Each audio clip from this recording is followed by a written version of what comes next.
I'm going to call this meeting to order. This is our monthly meeting of the El Dorado Hills Community Council. Welcome all. We have had some changes, and let me just cover those very quickly. Sheriff Lykoff was not able to join us this evening. He had another conflict that came up, so he will be with us in April 3rd. April 3rd. We do have a presentation tonight that's going to cover some of the crime statistics in El Dorado Hills, so I think you're going to get the material we advertised.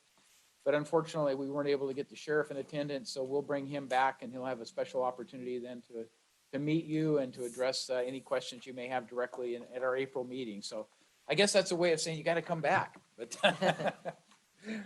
so with that announcement, so there's no false expectations. If people wanted to leave now because they're not going to meet the sheriff, I guess that's your prerogative. But getting it started on right foot. So did you want to say something? Okay, all right. So at this point, we always go around and ask our leadership team to recognize themselves. So if it's one of the first times you've been here, you can connect a face and a name and understand what part of the leadership team they are involved with. So with that, let's start with Kathy and we'll just kind of circulate around this way. Hi, good evening. I am Kathy Dorado and I'm the director for Dorado and I'm here to talk about community. Healthy communities, yes. Oh, thank you. Okay, I have to get used to this. Second meeting, just for so Kathy Guerrero, First 5 El Dorado. I'm here to talk about community, healthy communities as part of the Board of Supervisors strategic plan.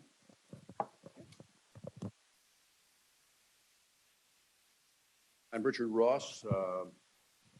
Label here is good governance. I kind of view it as crawling under the engine and seeing how it's working, why it's working, and what can be done better. I'm also on the Charter Review Committee. And since there's this many citizens in the room tonight, I will tell you that every 4 years, a Charter Review Committee is formed. It reviews the county charter. The county charter has some unique controls, rules, regulations that affect how our county is operated.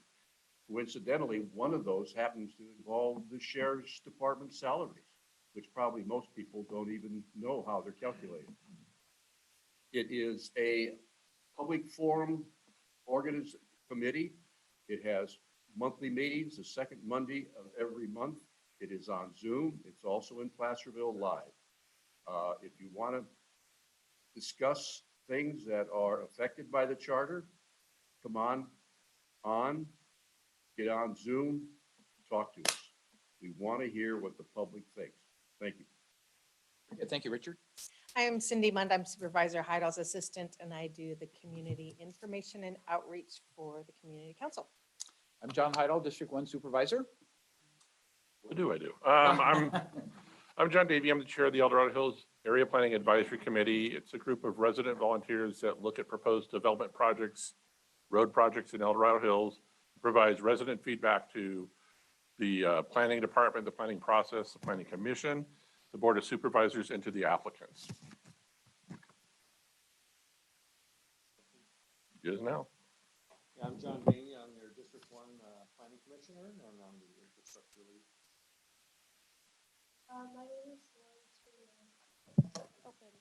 My name is Lauren Sumoto. I'm a junior at Oak Ridge High School. I am the co-chair of the El Dorado County Youth Commission, and I'm also a commissioner on the Behavioral Health Commission. And I'm just here to give a student perspective and some representation from the young people of this community. I just mentioned Lauren made a presentation last month that was really incredible. It's out on our website if you haven't seen it. We can send you a link if you'd like to, but for those who didn't get to listen to her messaging, I would encourage you to listen to that. I think it's very important that we hear the voice of our youth, understand how things are working in our local school systems and what we can all do to help make it a better situation. So with that, I'll just acknowledge that Chief Lilienthal, Mike Lilienthal, is normally here with us. He sent me a message this evening saying that he had another commitment with his daughter, and obviously that takes priority. It's the right thing to do. Chief Mo Johnson is here in his stead. So our fire chief will actually be giving us kind of the summary under public safety of what's going on within the local fire department. So we'll look forward to that. And with that, we also want to recognize our other volunteer commissioners and committee members who represent District 1. So Cindy, have you had a chance to figure out who's here and who isn't? We have a lot of them. Yes, okay, Raylene Raylene and Nunn, Melinda. yes. Raylene, please identify, do you have a microphone in front of you? Well, now we need to get it so it's recorded and stuff, because it's important that people can make connections with our commissioners and committee members, so. I'm Raylene Nunn, Commissioner on Aging, Commissioner for John Heidel's, I was his appointee. And in addition to that, I'm your senior senator to the California Senior Legislature. So that's And I see Tita next to you, so let her introduce herself. Peter Bladen, also on the Commission on Aging and also on the California Senior Legislature, and I'm your assembly person. Good. Yeah, Melinda Peak. You are on our You're on the cemetery spot. commission, right? Well, just identify what your role is on the cemetery commission, so. Yeah, I am on the little-known Cemetery Advisory Committee, which meets many times a year, and I have yet to have any great accomplishment to talk about. Well, we're working on it, right? We're still working on it. That's a tough road, so, yeah. We got Wendy May over there. Wendy May, yes, please. Thank you, Mr. Heidel, and good evening, everybody. Your esteemed director of your Tax Assessor Appeals Board here and ready to serve. Thank you. Thank you. And, Tim, did you want to recognize your role and obviously association with the fire department as well? Any roles? Well, I think from this perspective, if Mr. Ross ever misses a meeting of the Charter Review Committee, then I am his alternate, so I will be able to sit up with the Board of Supervisors and look out at everyone. So I am the alternate on that committee. I'm also on the Fire Board, Board of Directors. I was elected by the special districts to be a LAFCO commissioner representing the special districts in El Dorado County. And I'm also the vice chair of APAC. And a master gardener. He's got most of the bases covered, so thank you for that, Tim. Anybody else here present in the conference room we haven't identified who's on a commissioner committee for District 1? Okay, then we're going to go to Zoom, and I do see that Steve Clavier is on. Can we get him promoted, I guess, to a panelist? Is that what we need to do? or if he just, he can Allowed to talk. talk. Yeah. Just allow him to talk. Yeah. Steve, can you just basically explain what your role is, helping us with everything related to behavioral health? Well, I've been on I'm on my 10th year on the Behavioral Health Commission, and I really haven't figured out what my role is yet, but I'm trying. But we deal with issues involving mental health. By the way, I just want to say I'm here on Zoom, and all you folks are out of focus. I don't know if you can change that or not. Yeah, there's a problem with the system tonight, so. All right, okay. We'll look fuzzy and soft. There you makes us go. Beautiful. Well, I can hear you very clearly, so thank you. All right, well, yeah, very good for that.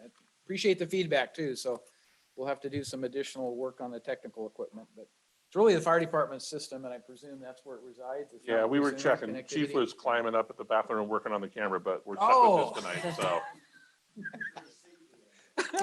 Very safely. We could switch everything around and sit at that end and turn this camera on, but I think it's too late. Very good. And so I'm looking to see if there's anybody else in our list, and I'm not seeing anybody who's at that level, committee or commission member. So No. I think we've covered our bases. So thank you all for your attendance and for bearing with us through that. We like to move into our next section then, adoption of the regular meeting agenda. And so I'm going to ask the leadership team, does anyone want to propose a change, modification to the agenda this evening? Exception seeing none, it's approved as submitted. So we'll move on to item 3, public comment. And this is a portion of the meeting that we would like to invite everyone who might be present, who has an item they would like to share, a comment, a question, whatever, with our leadership team is welcome to do so at this point. We would ask that you make sure that you have a microphone close to you so the attendees via Zoom or via phone can hear what your question or comment is. So is the podium mic working? I'm assuming it is. You can come to the podium and speak if you feel more comfortable with that, but let's start with anybody in the room. Does anybody have any comment or question for the leadership team? Yes, please come forward.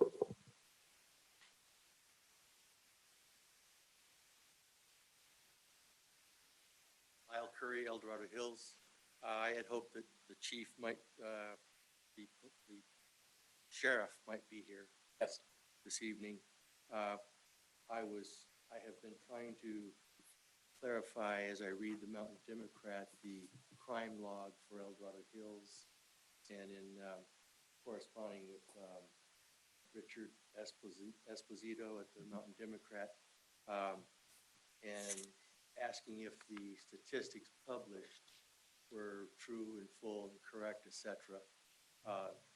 Some people that I have breakfast with tell me that it's greatly abbreviated, so I was trying to get to that.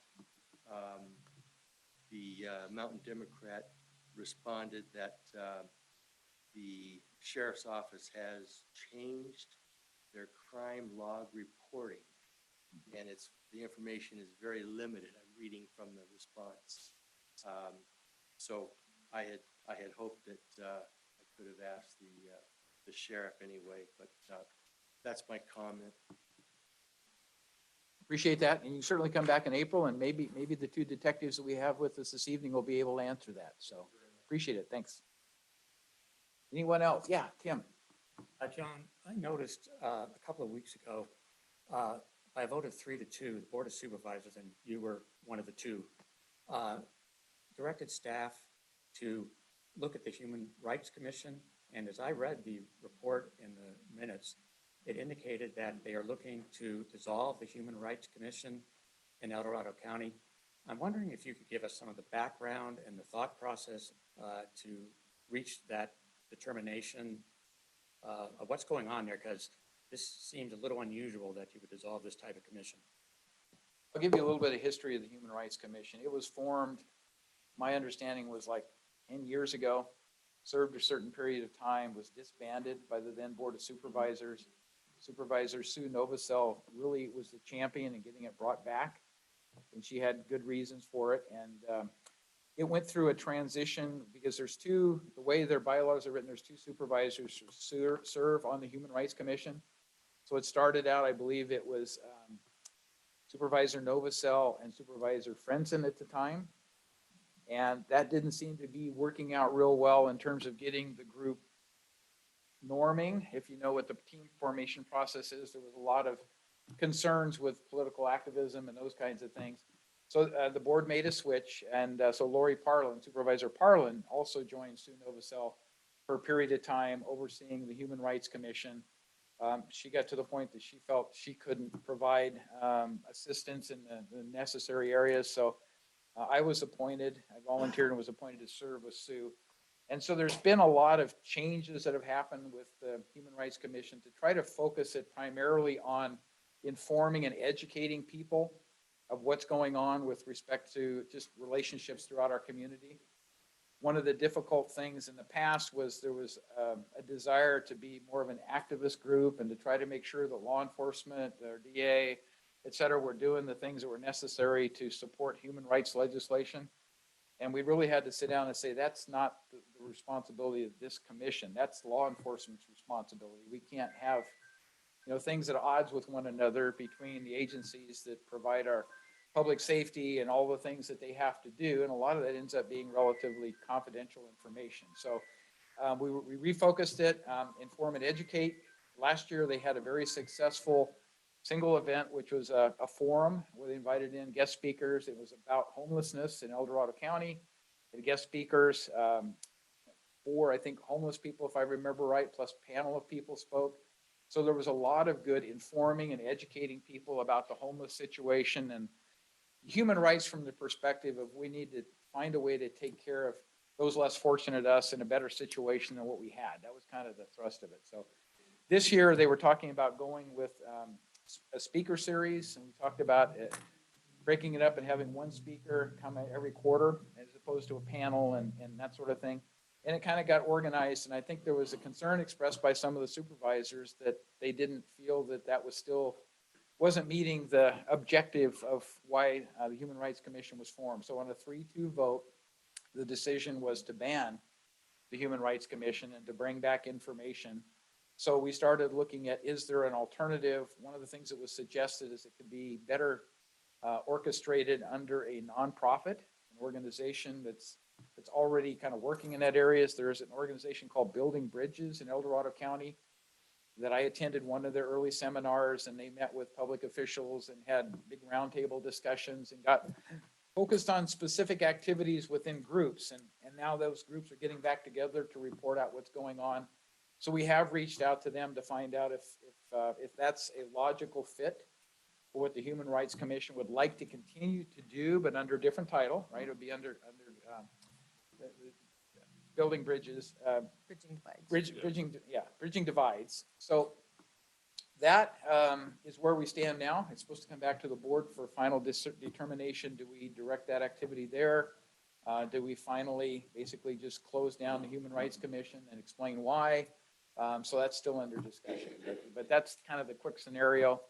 There's a lot of history, obviously, but that's kind of the quick scenario of what's happened recently. And I know a lot of people have expressed frustration over the possibility of that not being an active commission of the county. But when you talk about what's involved with human rights, it is so huge in terms of what we're trying to take on that it really requires a refinement to understand what we can do locally and how do we help people keep informed of what's going on locally. And if that wasn't achieving its objectives, then maybe a nonprofit would be better positioned to guide that activity. But so hopefully that gives you a summary, and you can go back and listen to the videotapes, I guess, because there's more information on the video of what really happened. But that would be my best answer I can give you at this point. Okay. And our Human Rights Commissioner, Robin, was here. She wanted to say thank you for what was discussed at the board meeting, but she had to go to another meeting, so she was here. Oh, okay. I didn't see her, but She was, yeah, she had to go to okay, another meeting. because we would have introduced her if she was here. I She left know. before that. Okay. Yeah, she wasn't able to Okay, stay. so that's still kind of a, okay, what are we doing to try to make sure that they land with a home or have some purpose to continue their good work, and we'll see where that ends up. So anyone else on public comment within the conference room here? All right, seeing none.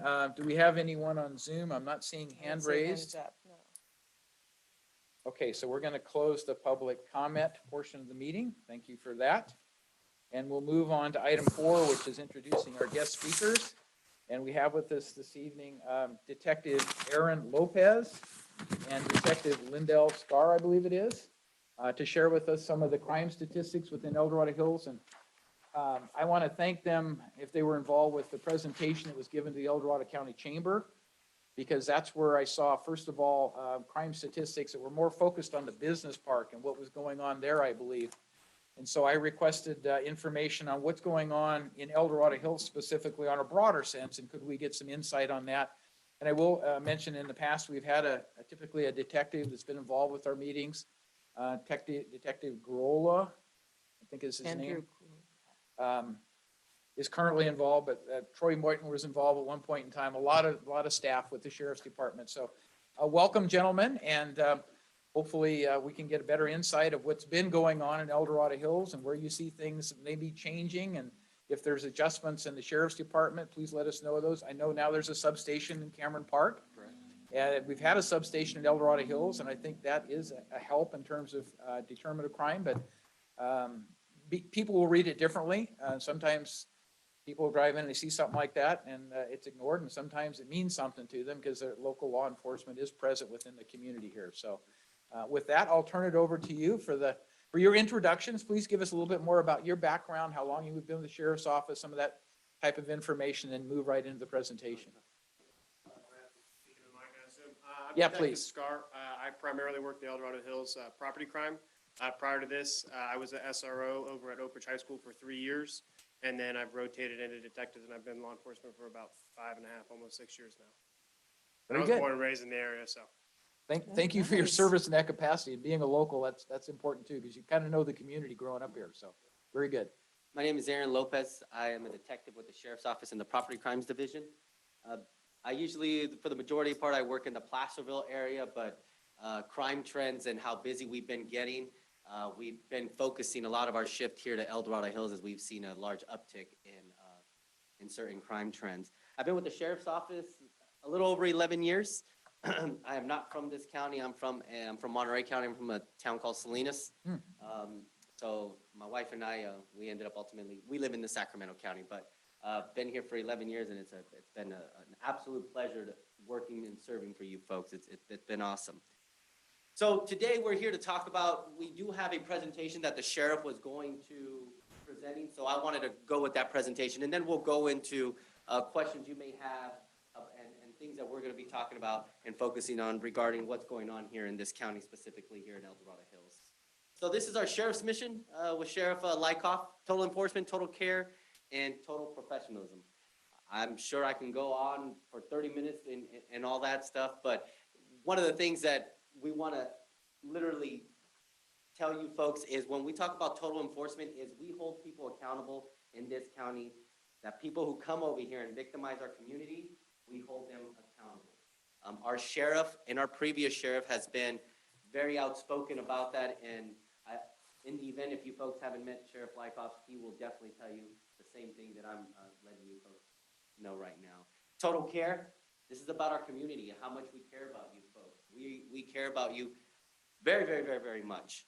And total professionalism, we do things here the right way all the time, even when no one is looking. This is what our sheriff's office is all about, and this is what we stand for firmly.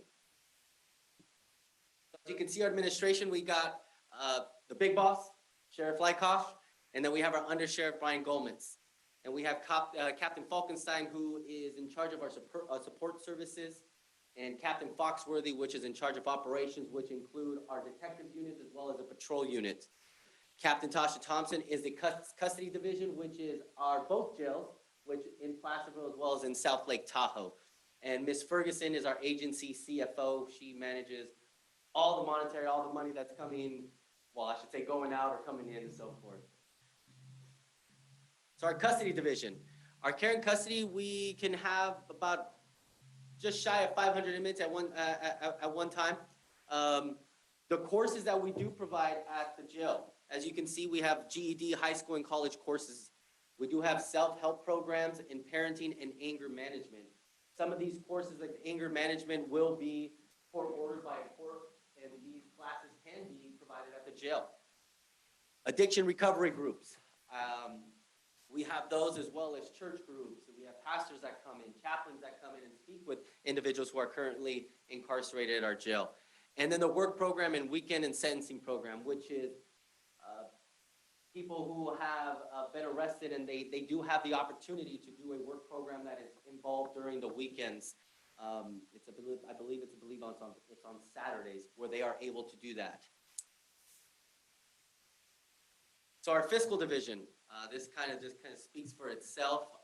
I'm not too in tune with the fiscal department, so I'll just speak a little bit on that.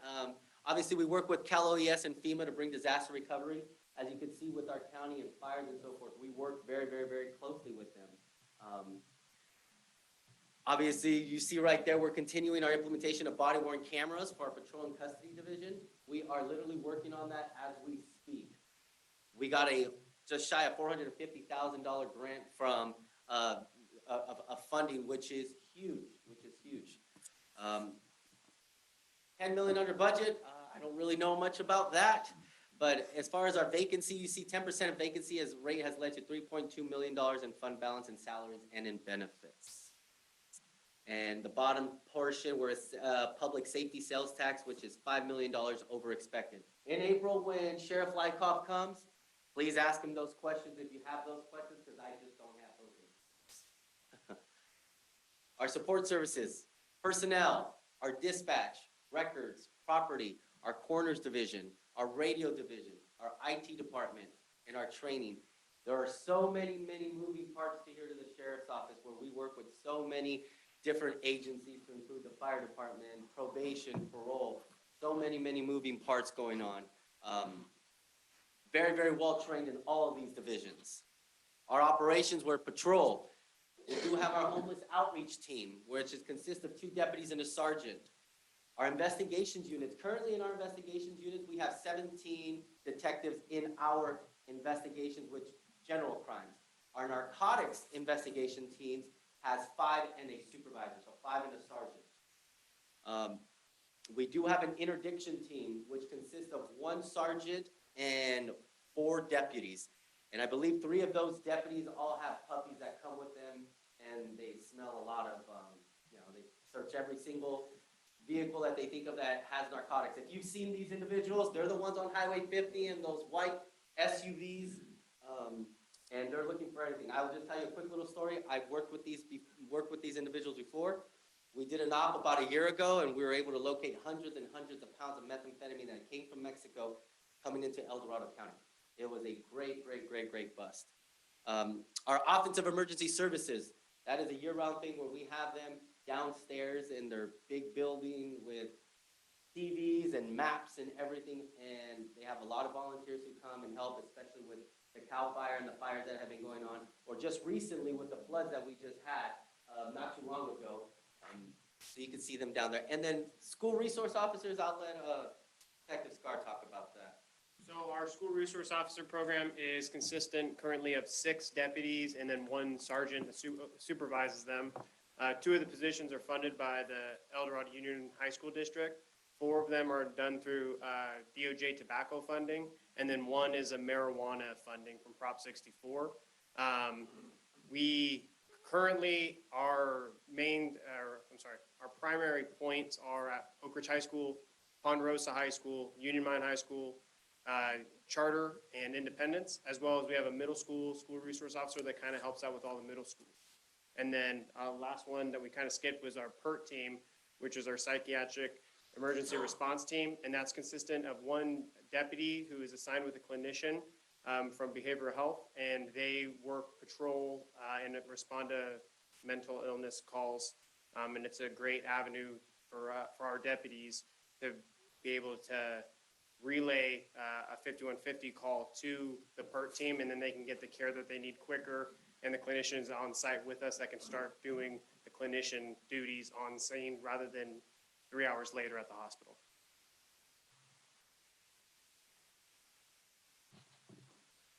So you see our active shooter, we just had active shooter not too long ago. Yeah. So as a school resource officer, obviously this is the fearful call that none of us want to get. And so every 2 years, our sheriff's office trains active shooter, or we call it active violence now. And what we did this summer is we did it at Marina Village, and our goal is to rotate it throughout schools within our county, so we can, 1, get deputies on site of those schools, because some of them work weekends and don't typically respond. But along with that, we were able to kind of adopt a program out of Nevada, or out of Las Vegas, since the Las Vegas concert shooting. Las Vegas Metro now has things called Pathfinder bags, and the sheriff's office now has Pathfinder bags that will be launched here in the next week or 2. And what the Pathfinder program is it gives us keys and hard copy maps for every single school site within our county that we hold on to in our school resource officer, as well as disseminate it out throughout the office, to be able to respond to these things even that much faster, where we're not getting on scene trying to find a key to get inside of a building or trying to get on the internet, because if this kind of a call comes out, obviously there's going to be some internet throttling. We've all been around Oak Ridge High School when they're at lunch. You don't have cell service in that region. So we're doing all those things, trying to be more prepared than any other county. And then the one cool thing that we did this year that we haven't done prior is that we started using allied agencies that are within our county, because likelihood of them coming with us on these type of calls is very, very high. The whole world's coming to these type of calls. So this year we implemented training with Placerville PD, probation, and some of our allied agencies in the area, including the El Dorado Hills Fire Department.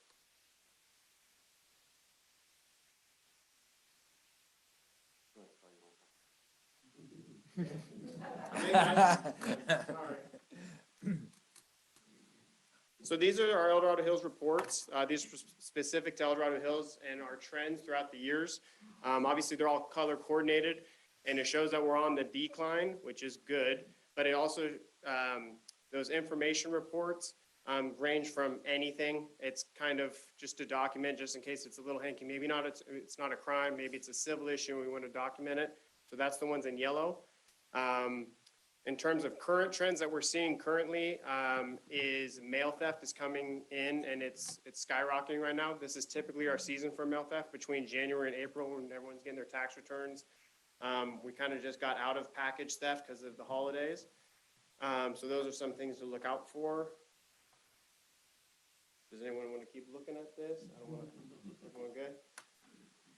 Okay.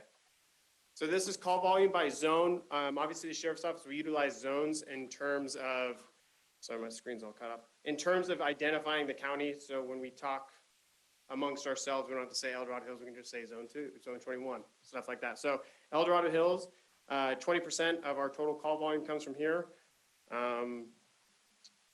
South County, which is the Somerset area, 5%. North County, which is Georgetown area, 11%. Tahoe, 8%. Placerville, 23%. Pollock, 10%. Cameron Park, 23%.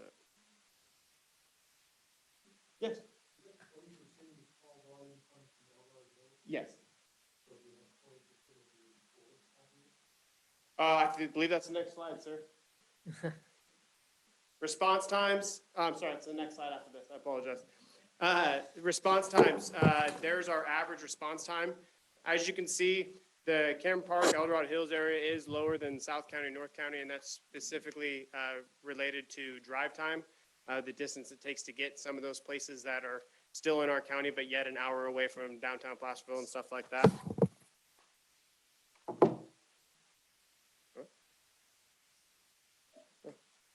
Okay, so staff by zone. This is our current staffing by zone. In Placerville, 4 deputies. Pollock, 4 deputies. El Dorado Hills, 4 deputies. Cameron Park, we have 5 deputies. South County, 2. North County, 2. And Tahoe is 3. Do each of the zones have about the same population? Is that the way you've kind of divided it up? I don't have that answer because I'm not a supervisor that does it on patrol. From my patrol experience, it's basically like it's based along the corridor of Highway 50, which is most of our traffic, and I would assume crime and calls for service are statistically, but again, that might be me speaking out of turn, so I apologize. I understand. I'm trying to answer you without saying, talk to my boss. We can ask the sheriff, yeah. There you go. All right. Did that answer all your questions, sir? Yeah, okay. So one of the things that we've seen in property crimes, and we've seen just a large uptick in burglaries and like Detective Scar said, in mail theft, so forth. Now we're working with SEPTED, and SEPTED is, it focuses on the physical design of neighborhoods, which is like fencing, lighting, plantings, to identify certain areas of elements that have the potential to attract crime. I believe I did a presentation not too long ago with Sheriff Lykoff at I believe it's at the Four Seasons, which is just right here off of White Rock. And one of the things that we spoke about was they were wondering how much of criminal activity is coming through White Rock, which comes through Rancho Cordova all the way to El Dorado Hills. And I could tell you that now with this new, there's that new roadway down there with these new homes, it does make it quite a bit easier for people to come to and from, as well as we see a lot of people use Green Valley Road. One of the things that I spoke about at Four Seasons is the simplest things that we can do as far as a deterrent is lighting. If you go to the Four Seasons at nighttime, it's very, very, very dark. When it's dark, people have opportunities, correct? Especially if they can't be seen and all that. So those are the things that we emphasize, is even leaving a porch light on, just the roadway lights that are on. These are things that they should, that we tell the communities, things to think about. Video surveillance, cameras, ring cameras, anything that you think that is a deterrent, we really harp on that. I mean, those annoying Chihuahua dogs? Even one of those, Yes, ma'am. We also need mailboxes for the community area. Same thing as our food box. Yes, ma'am. The post office. Yep. That's what they're doing. It's so easy. They're out there with their crowbars, they're in out, things that you take care of, kind of like a converter. Well, and to kind of piggyback on that, yes, to piggyback on that, Detective Scar had a case not too long ago where it happened in Sacramento, where this postman was robbed by these 2 individuals and their keys were taken. These keys specifically are master keys that open up these mailboxes. So instead of using crowbars now, these people have these keys. So we're seeing a large uptick on this, and It's very, very difficult in certain parts of our county because it's so dark. You know, the Somerset area, there's just a, you know, some of these mailboxes can be literally 50 yards, 100 yards from the home, from the driveway. So all these people have to do is just pull it down and we see that time and time and time again. Yes, ma'am.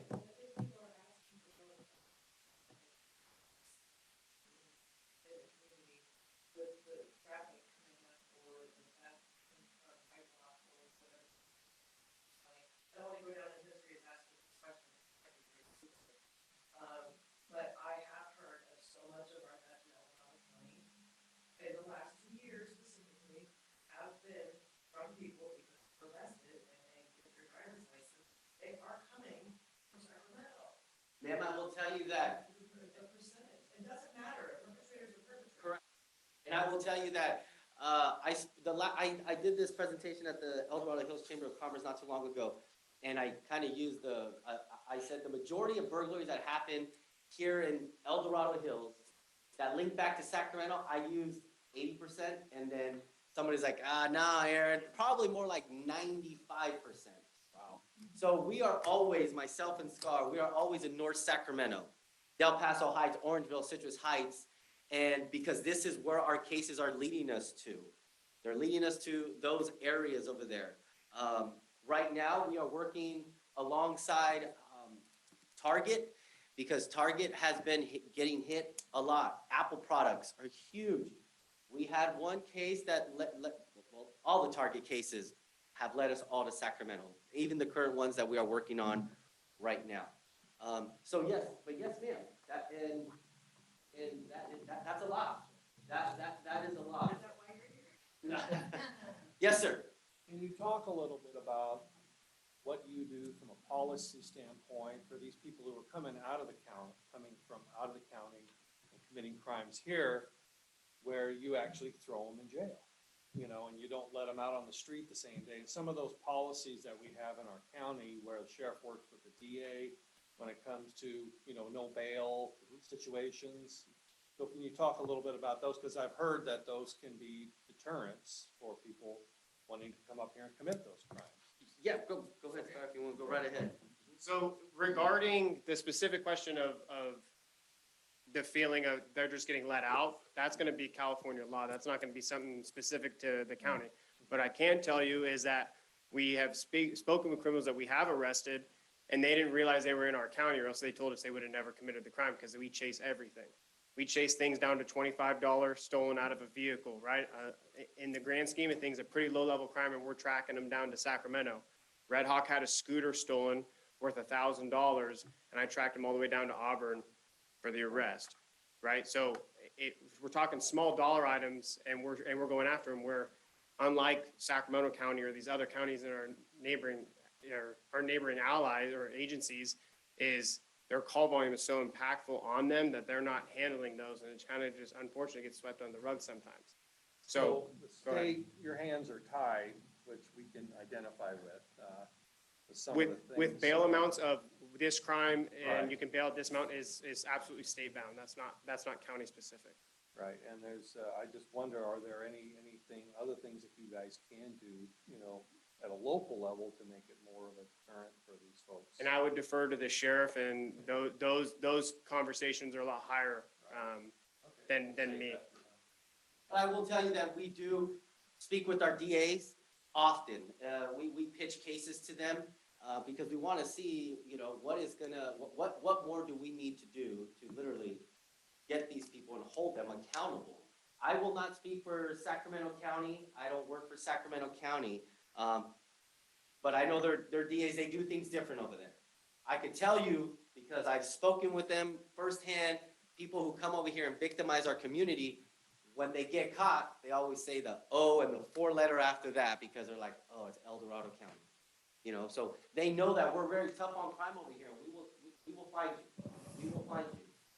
So having that relationship with our DA's office is huge, especially in the investigations, because we want to be able to pitch a case that is beyond reasonable doubt, that if it does in fact go to a jury trial, we have everything ready to go where a jury of 12 can say, yes, this individual is guilty. Yes, sir. Well, I would just like to go back to 4C a second? Yes, sir. David Creed? Yes, sir. Okay. I live in Four Seasons. I like that area. We've had the pleasure of living there for almost 17 years. I couldn't agree with you more about lights. We couldn't agree with you more about lights. We use lights. I mean, we have ring cameras. We can't tell you how many times that cats are run by the front of the house at 4 o'clock in the morning. I'm just joking. But I was just wondering what your presentation to the Four Seasons folks, how responsive they were to the request for additional lighting here. Because we've got a lot of neighbors there who, they don't use any lights at all. Or if they do, they're very minimal. Minimal. Well, sir, I don't have that answer. Thank you. I don't. I apologize, but I do not. Our goal during that meeting was to speak about those returns, and I would only hope that the folks living at Four Seasons would speak to whomever that may be within that runs those areas, that would be my hope, because we're there to provide a lot of information, right? So hopefully, I wish I could answer that for you, sir, but I can't. And you're still a good guy. Oh, thank you. So the last thing, see something, say something. The best thing, I know some people don't like it, but having neighbors who are nosy is a great thing. It is a great thing. And it really is. And because those are the things that are gonna help us as a sheriff's office when we get certain crimes that are being committed, burglaries and so forth, just people looking, and we want you folks to call us. We don't, at the sheriff's office here, it doesn't matter how minimal you think it is or how big you may think it is, to us it matters. We want you to call us. Call us, call us, call us. This is our job. Our job is to work for you folks. We are here for you folks, so please, call us, please. Yes, ma'am. Do you think gates make a difference? Absolutely. Have you actually done statistics showing how much difference it makes, whether you live in a gated community or a non-gated community? Statistics, no, but I'll give you something better than that. I have spoken with burglars who I have arrested, and every single one of them, because I always ask the same questions to see if they're going to give me information. Gated communities, they don't go, because gated communities, I would say the majority of gated communities have cameras as you're coming in and as you're coming out. And I can tell you Serrano does, because I have worked certain cases there where we're able to get license plates and so forth as these vehicles are coming in and coming out. So, but statistics, no, ma'am. I'd be very interested in your stats. Regarding that, I will take some notes on that, ma'am, okay? I'll take some notes on, Go ahead. So this is a video that my partner Detective Macris made, and this is a really, really cool video. Just to see, this is who we are at the Sheriff's Office.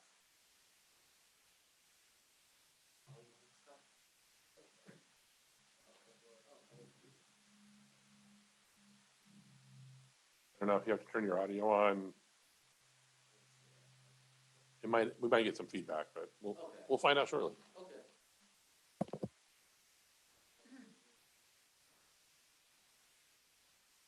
Those of you who don't recognize it, this is our El Dorado County Public Safety Facility.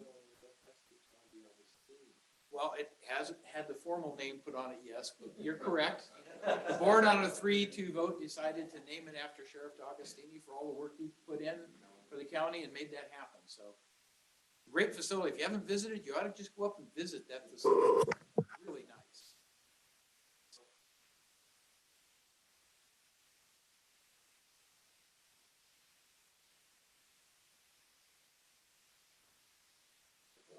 It's just not connecting, huh? Okay. Yeah, you got it.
questions, folks, that I need, myself or my partner can answer for you folks that you may have?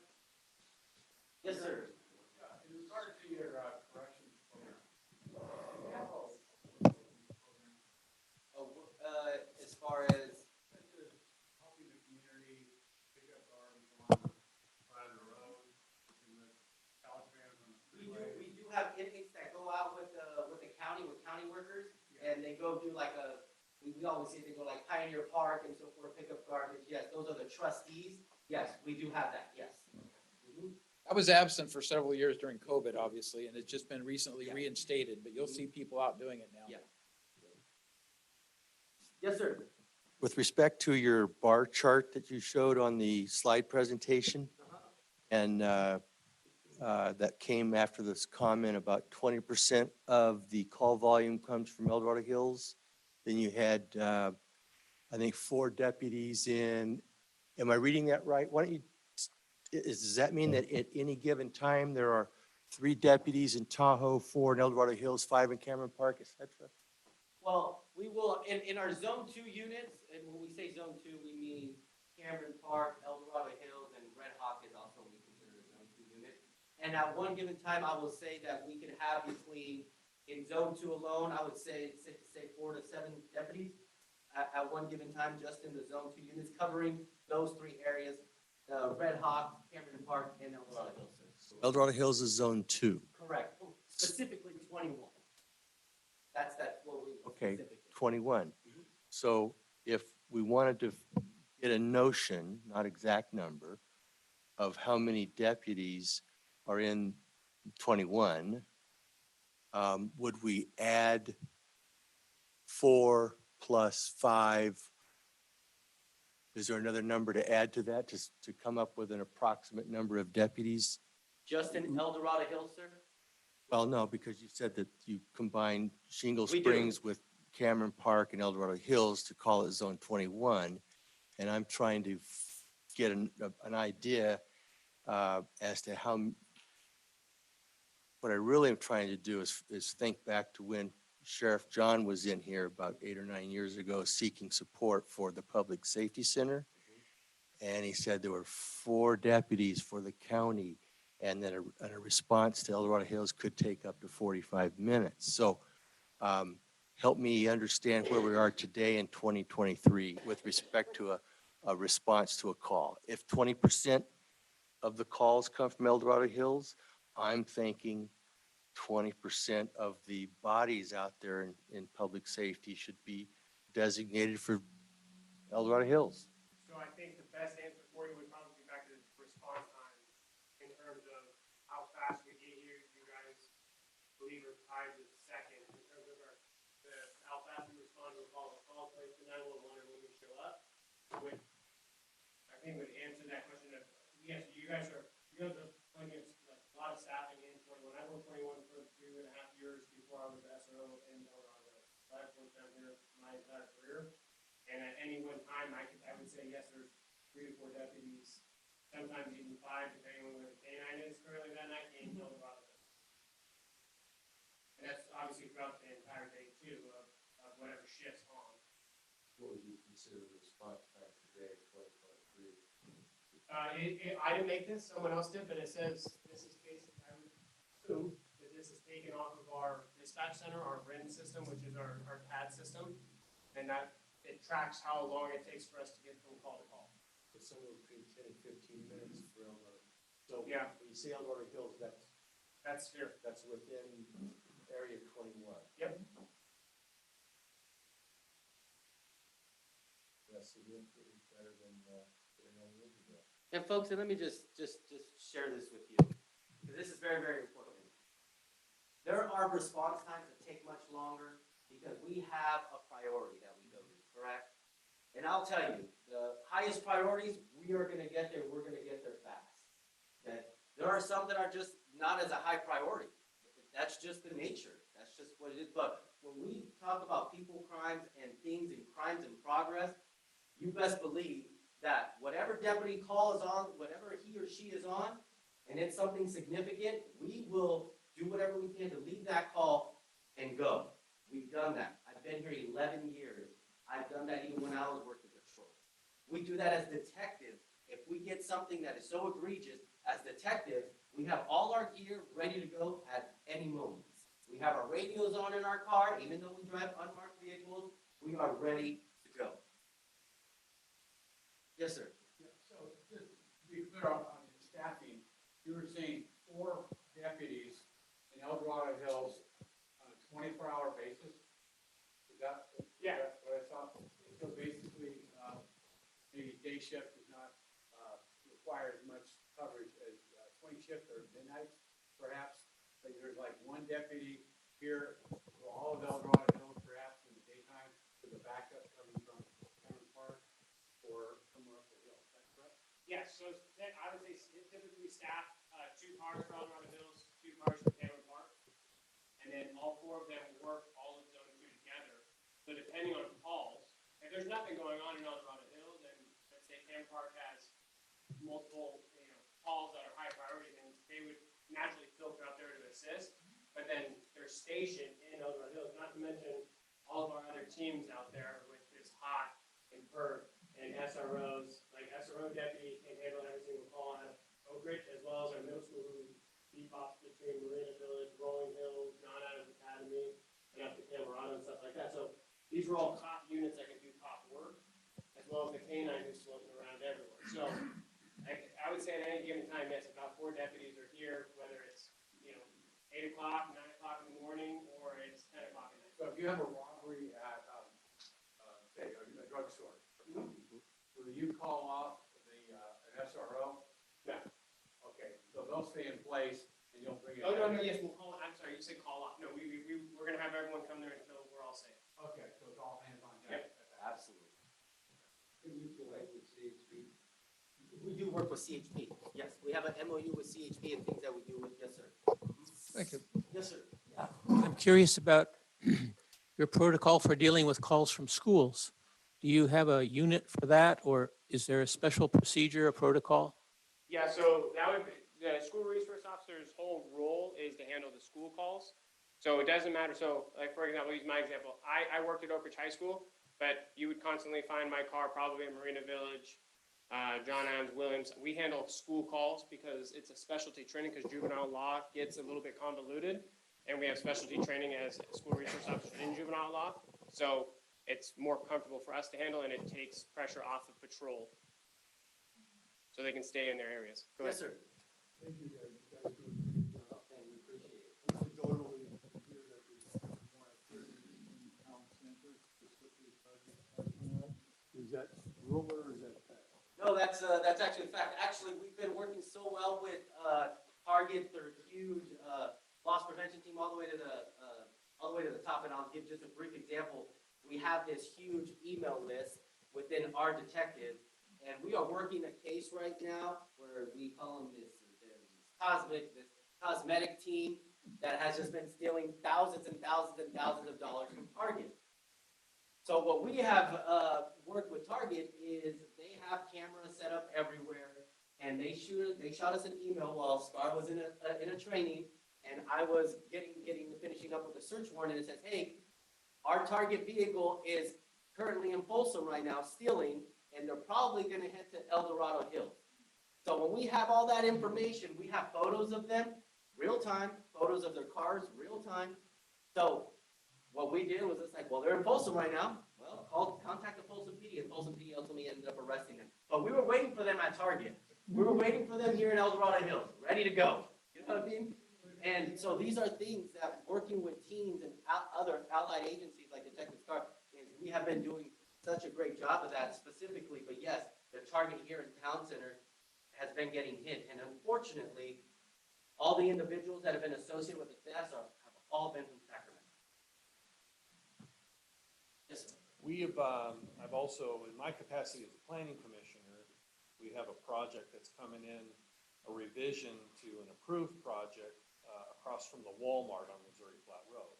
And we've been hearing a lot of people getting robbed out in the parking lot.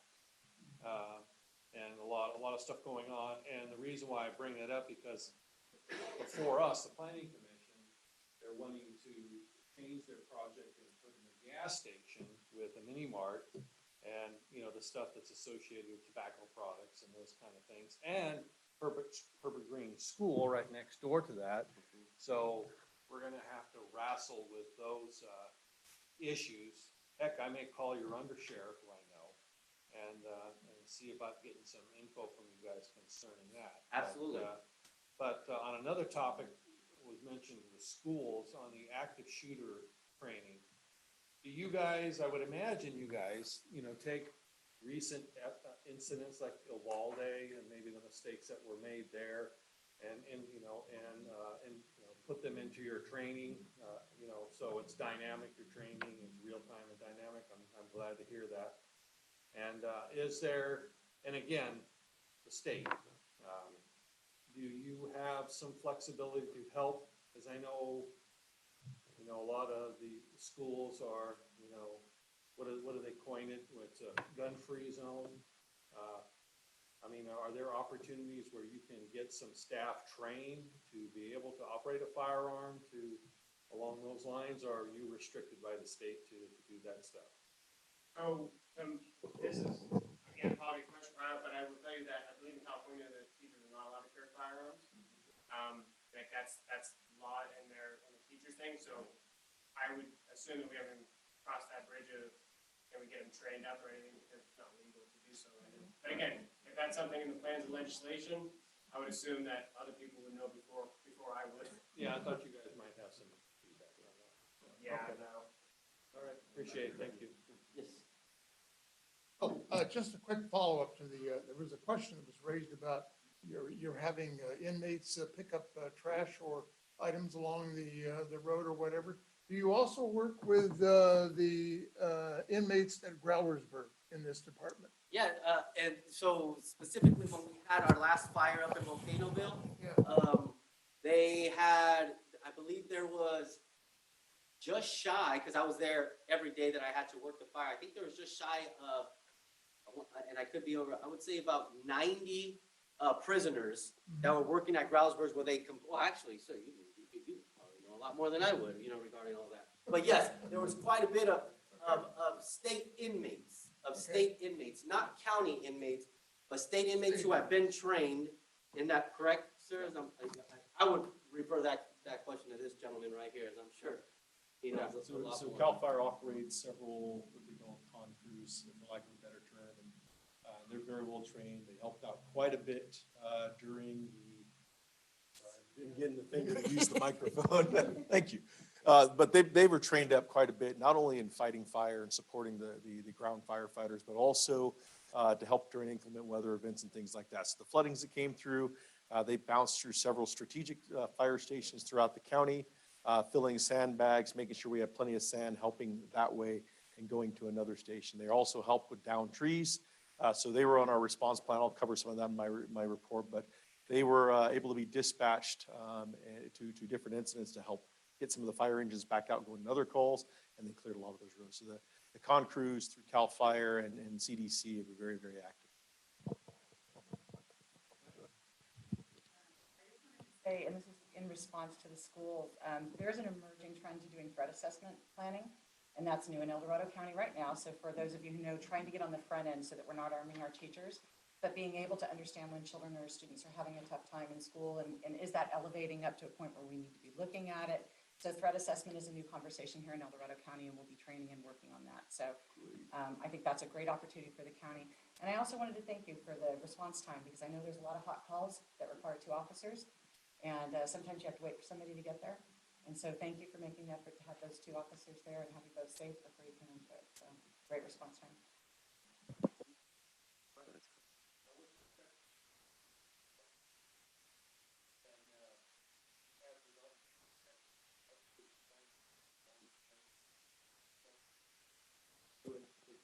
Town center incidents 5 times. So for the month of January, is that accurate?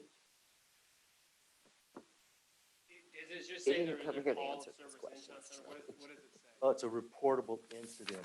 I mean, So if a report was generated, I wouldn't say that was specific to target. the grand theft reported at Town Center at 3:15 p.m. January 27th. That's just an example of. Okay. So if it doesn't say Target, it just says a In town store. center at Grand Theft occurred. Yeah. Is that accurate? I would assume it is wherever they're getting their information from. Perfect. So can the public, just in case Mountain Democrat is not publishing full and complete and they're just abbreviating, can the public see this somewhere? Is it available to the public? They have it's a similar report, but it's for the entire county. It's updated on I'm reading the address. There's a section on the sheriff's department's website that shows activities, and I believe it will say who was arrested, their age, what the crime was, the general location, but not the specific. It used to be very, very complete before, but I know state law has changed in terms of what can be revealed. Yeah, I mean, I don't know what's changed. All I can say from our perspective, that change that might be throwing a wrinkle in it is that we changed our CAD system in 2020, I believe. We switched over from our previous, or from what we had to a new system. And so if that changes it, I'm not sure. I've always thought crime reporting was available, to be honest. I can say that in my neighborhood watch, I was reviewing the sheriff's reports on a daily basis. They are in his record. You got to do enough tabs to get there, but you can see everything in the county. That's how it's listed. Everything in the county by the time it is called in. So it can be a very long if you're looking for a specific area or a specific kind of crime. But it is on the sheriff's website and it takes a little digging to find it. Yep. Pretty cool. So I have a question relative to other hotspots in El Dorado Hills, because I read next door and other things like it. Seems the Green Valley Safeway has been a long-standing issue with things going on in the parking lot, et cetera, et cetera. Is that, it's not going to compare with Target, but is that one of the hotspots that you're watching? And are there others we should be aware of? Because the see something, say something part is what I'm trying to get more public input. If we see things going on that don't look right and we know it's a hotspot, we should be phoning it in, right? Absolutely. And so from my experience, the primary calls at the Francisco Safeway is generated due to the juveniles that are in the area causing a mischief. We've handled numerous calls as SROs out there with them being disrespectful, taking things off the shelf, throwing things onto the ground, just little stuff like that. So people are calling us in for stuff like that. Maybe a crime hasn't been committed, but just kind of being disorderly in a way. As well as them kind of harassing businesses in the area. And so we've worked with Marina Village to have counseling sessions with these kids, talk to them, and then notify their parents, because their parents just aren't aware of it. And is that helping? I wouldn't be able to sit here and tell you for sure. But that is action that we're taking. So I would say that's why the Safeway Francisco is a hotspot, as well as the ABC has been doing a lot of stings over there, sting operations for purchasing for underage drinking, stealing alcohol and stuff like that. Because Safeway has the no chase policy. That's well known. Right, I think is the key, and the kids know that, as opposed to Rayleigh's, where Rayleigh, will follow them, as far as I know, unless that's. In terms of hotspots in my queue, El Dorado Hills is pretty small, so I can't narrow it down to one specific village, but it's primarily coming in off of White Rock, Green Valley, our normal thoroughfares across the boulevard, as well as Serrano. Serrano has had some issues going on as well. And I can't get obviously into specifics on everything, but it's kind of the major thoroughfares is where the majority of the crimes are occurring. We don't have necessarily a pocket or a village that is just being victimized repeatedly. Talk to Safeway about changing their policy? Is that a corporate? For about 5.5 years, and they're not going to change. Well, maybe I need to go in and say, I'll quit doing business with you guys. Yeah. Well, it's an odd dichotomy. Rayleigh's no longer allows Girl Scout cookie sales out front, but Safeway does. Rayleigh's will pursue a thief or follow. Safeway won't. So take your mix. Shop appropriately. Yeah, and that's going to be a corporate thing. That's not going to be, I mean, Right, I used to work at Safeway when I was in high school, and that was a rule then too. So the Safeway Center on Bass Lake Road, for instance, is not having a similar experience, right? It's in a different community, different age group, kids, maybe. I think Safeways in general experience that. Okay. One thing that we've been working, because organized retail theft has made its way to our county, and it's very, very small comparative. But we're establishing those relationships and using the information that they have as well as our caseload to identify these people in terms of trying to solve it. So I think moving forward, I'd be curious to see if we can get any of those crime trends down. Again, this is a new relationship that we're nurturing as a sheriff's office with all these different entities to try and solve some of these crimes and keep them out of the El Dorado County. Other questions before we wrap it up? Yes. What can we do to help ourselves maybe reduce some of the lower level stuff that can otherwise keep you guys busy, but really isn't the real crime situation? What can we do? I know there's a lot of cars parked on the streets. I always think it's a shame our garages aren't used for cars anymore.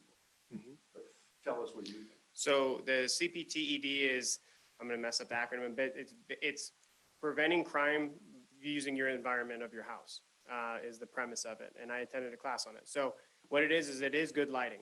It's your hedges not being over 2 feet tall. It's your tree limbs not being lower than 6 feet tall, because it keeps open views where people can't conceal themselves behind the park or behind your big hedges in front as we're driving through your neighborhood at night.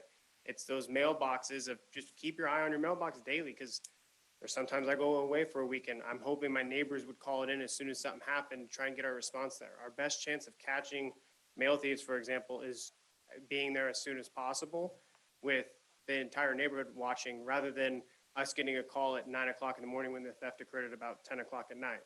And so it's using those next door apps. And if you see something on it, call us, even though it's not your thing, but hey, just getting him across on next door, this mailbox just got hit. These people don't drive all the way up here or into our county just to hit one mailbox. They hit 15 to 20 of them. So if we get the first call when the first one got hit and we just start tracing the crumb, eventually we're going to get lucky and make an arrest, and then that stops that. So it's back to say something, see something, say something, as well as doing those little environmental things that you can do around your house to make it so you're not a victim or it's not a crime of opportunity. I'll give you an example. On my street that I live in, there's 3 houses that have lights 24/7, me and 2 other cops. Everyone else keeps all their lights down. My neighbor across the street from me, I love him. He's a retired cop. He's like, well, your lights are so bright, I don't need to put mine on. But it makes, when I'm driving down my house, when I'm driving down my street at night, there's dark patches and then there's big bright houses. If I'm a criminal, which house am I going to go towards? It's going to be the dark one that I obviously don't care, right? Or it's easy to just grab that package off the thing. But when you have these big old lights on and your hedges are all trimmed and you have a Ring doorbell camera, why take the risk when you can just go next door to the dark house? You mentioned neighborhoods, and we're going to get finish this up very quickly, but Neighborhood Watch, is the STARS team, STARS group still conducting those kinds of activities? Because training the neighborhoods and that sort of, because like you said, a nosy neighbor can be a big plus when they're watching what's going on. And we have several people like that in our neighborhood. I wouldn't call them nosy, they're just very observant of vehicles and people that don't look like they belong there. And that spreads pretty quick. And that can be a huge deterrent in and of itself. Because again, making the call, you see something that looks unusual, you make the call, and that tends to remove some of those kinds of concerns from the community fairly quickly. So, Wendy May. Thank you. Yes, lights are important from my own personal experience. I've had my mailbox broken into 5 times. Before I had time to put a camera up, I just put signs all over that said that this home is under surveillance. And even before I got the cameras up and they were seen, all I had to do was put those signs out. I've upgraded to the best mailbox, best lock, best everything. And the plastic sign for $1.50 was a lot better, so. Really? There you go. I wanted to say thank you because a while back you gave a presentation at Roll Hills that helped all of the neighborhood who came, the whole area who came, just what we could do, things around our house, things to watch when we're driving, things to watch wherever we are. And that was super helpful. So anytime we can get anything like that, you guys do a really great job for all of us and this presentation tonight. So thank you. Thank you. I'm going to touch on one more thing because we didn't get to that, and that's fentanyl and the drug situation and what we're trying to do. Obviously, you talked about the interdiction team and things that are going on there, but we have it local in our schools. We have it in our neighborhoods, those kinds of things. And the fentanyl threat is a death threat because the kids who get exposed to it or don't know what they're taking and stuff, that has significant risk associated with any kind of connection. So can you tell us what we're trying to do to step up that drug issue that's happening everywhere, including El Dorado County? So specifically to the juveniles I'll speak on is we've been hosting a class regarding a family who's presenting on behalf of their personal experience with their son who took what's called a fentanyl. He thought it was like an oxycodone, say it was laced with fentanyl and ended up overdosing. So we did that at Rolling Hills. I don't know if that's the presentation you're speaking. I don't think it was probably that one, but we did that one at Rolling Hills. We've done that one at Pleasant Grove, and that one's coming around yearly. So we've been doing that to make kids aware. If it's not prescribed to you, don't take it under any circumstance, to try and prevent that. And then in terms of fentanyl, yes, it's here, and it's pretty prevalent. And we're chasing them down, and our narcos are chasing down the seller or dealers in our county, and they're doing it pretty regularly, which is good to see. Do you have anything else to add on that? In terms of, biggest thing is just education, right? Because if our kids don't understand how serious it is, I mean, we can tell our kids all day long how serious something is, and right? But having that firsthand experience, I mean, it's heart-wrenching for sure. But I thought it was received very, very well at Rolling Hills, as well as Pleasant Grove, and those are going to keep coming out. So just educating our youth on the topics of fentanyl and the dangers of it, as well as our community. I believe there's multiple websites you can go on if you want to learn more. By all the three-letter federal agencies. They all have literature on it, as well as the new stuff coming. Thank you. Last call. Not seeing any more questions. Last one, Okay. just to keep you here longer. Thank you again. Are you seeing a pattern in daytime, like burglary, with the change in work patterns? A lot of people working at home, more so than probably before. Has that made an impact in terms of how the calls you're receiving during the day for the specific sort of crimes? I would say that people who I've spoken with, that we have dealt with in Sacramento, one of the many reasons they have said that they come over here is because they know people work 5, 9 to 5. But they also know that people leave the doors unlocked and so forth. And that is something still happening to this day. It's still happening. And so whether daytime or nighttime, I couldn't tell you that there is more of a pattern at nighttime than there is at daytime. But I will say the more in progress stuff, of course, does happen at night. And I know we spoke about this a little bit, and one of the hotspots I just wanted to really quick share with you is, the business park in El Dorado Hills is a huge hotspot. It's huge. And we have deputies working there, doing extra patrol, doing that, and we just had a really big case not too long ago that I'm currently working that happened there, and it's a great case. We can close quite a bit of cases out just with that one traffic stop. But no, I couldn't tell you, sir, whether it's, more at daytime. I just see more people. I've worked at home for probably 10 years, 12 years. I see more people around during the daytime now, neighbors, so I was hoping it would make a difference, but it's a little easier on you, but. I would say a trend that we did see that kind of sparked my recollection with your question is open houses getting burglarized. So that has been kind of a new thing. So I would just leave it at that. We don't really have anything much more to go on, but we're obviously investigating it. But it has been a trend. Just keep your eyes out. All right. Thank you, folks. Very good. Thank you, Aaron Lindell. Yeah. Thank you for sharing all that great information. So. Hopefully we answered most questions. I don't like when the cop comes over here and doesn't say like, hey. You did well. The sheriff can probably answer the rest of them, right? With a little bit more global view of things. So yeah, very much appreciated. So with that, I'm going to jump into item 5, supervisor communications. I think this is going to go quick. Nothing new on Central El Dorado Hills yet. Nothing new on Costco.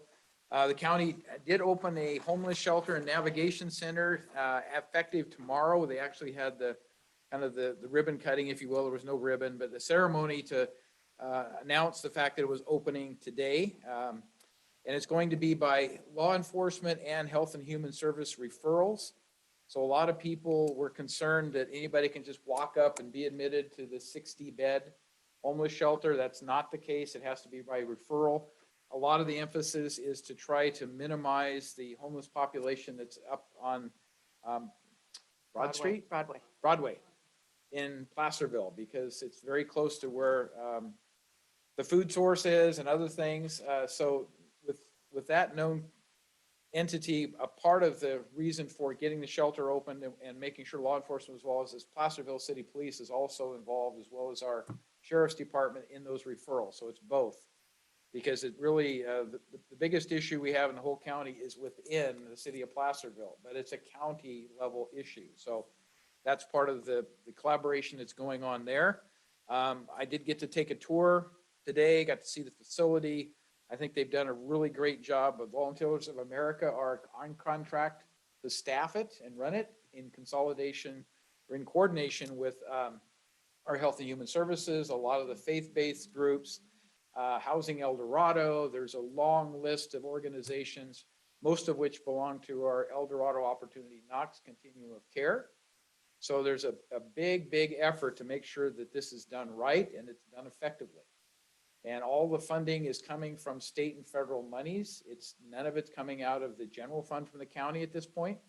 So I think that's another major obstacle we got past because people didn't want to see their tax dollars being spent necessarily. And so we've been able to use the tax dollars from the state and federal government's resources, which are grants. And that's an application you file, and obviously we've been granted the grant. So there's a lot of people really excited about that. I think we're going to be able to show some real progress, and we'll have a future guest speaker to touch bases on that and share some information in terms of some of the stats. Moving on, the county staff provided very thorough presentations to the Board of Supervisors and the entire public on a 2-day presentation, both Tuesday, the 31st, and Wednesday, the 1st of February. So if you're interested in understanding what the sheriff presented during his discussion, and actually he had it wasn't the sheriff himself, but somebody from his department presented it, very, very well done. Actually, he rotated it around a little bit. So he introduced it, and then he had different leads within the organization presented. But all of the county services were pretty much represented, whether we're talking about Child Protective Services, whether we're talking about Health and Human Services, talking about County Council, all of them had a presentation that kind of explained what is their role, what are their primary responsibilities, how do they align with strategic plan, what is their percentage of use of county money that comes out of the general fund. Net county cost is NCC is the abbreviation for what we have in the ASCII department. Some of them have complete funding external to general fund, and some of them are 100% funded by general fund. It just depends on what organization you're talking about. But if you're interested in finding that out, I don't know if we put together an index of the time slots, but if you wanted to target it, we can probably. I believe they did. So I'll put the links on the. Okay, if we've got the link to that, because if you just want to understand what is some department doing today or what was their presentation, we'll give you the timeline and which day that is, which narrows it down to just go in and listen to what that particular presentation is, as opposed to trying to wheel back and forth and find out where it is. So we'll see if we can't include that in our minutes distribution and stuff. I thought it was very well done, very informative. Every time you go through some of those things, even though I've been through several of them, you learn something new. And that's really the purpose of it. So the last thing I wanted to add that wasn't on the printed agenda is I was given a request for representation on this community council for what I'm calling an El Dorado Hills District 2 communities representation.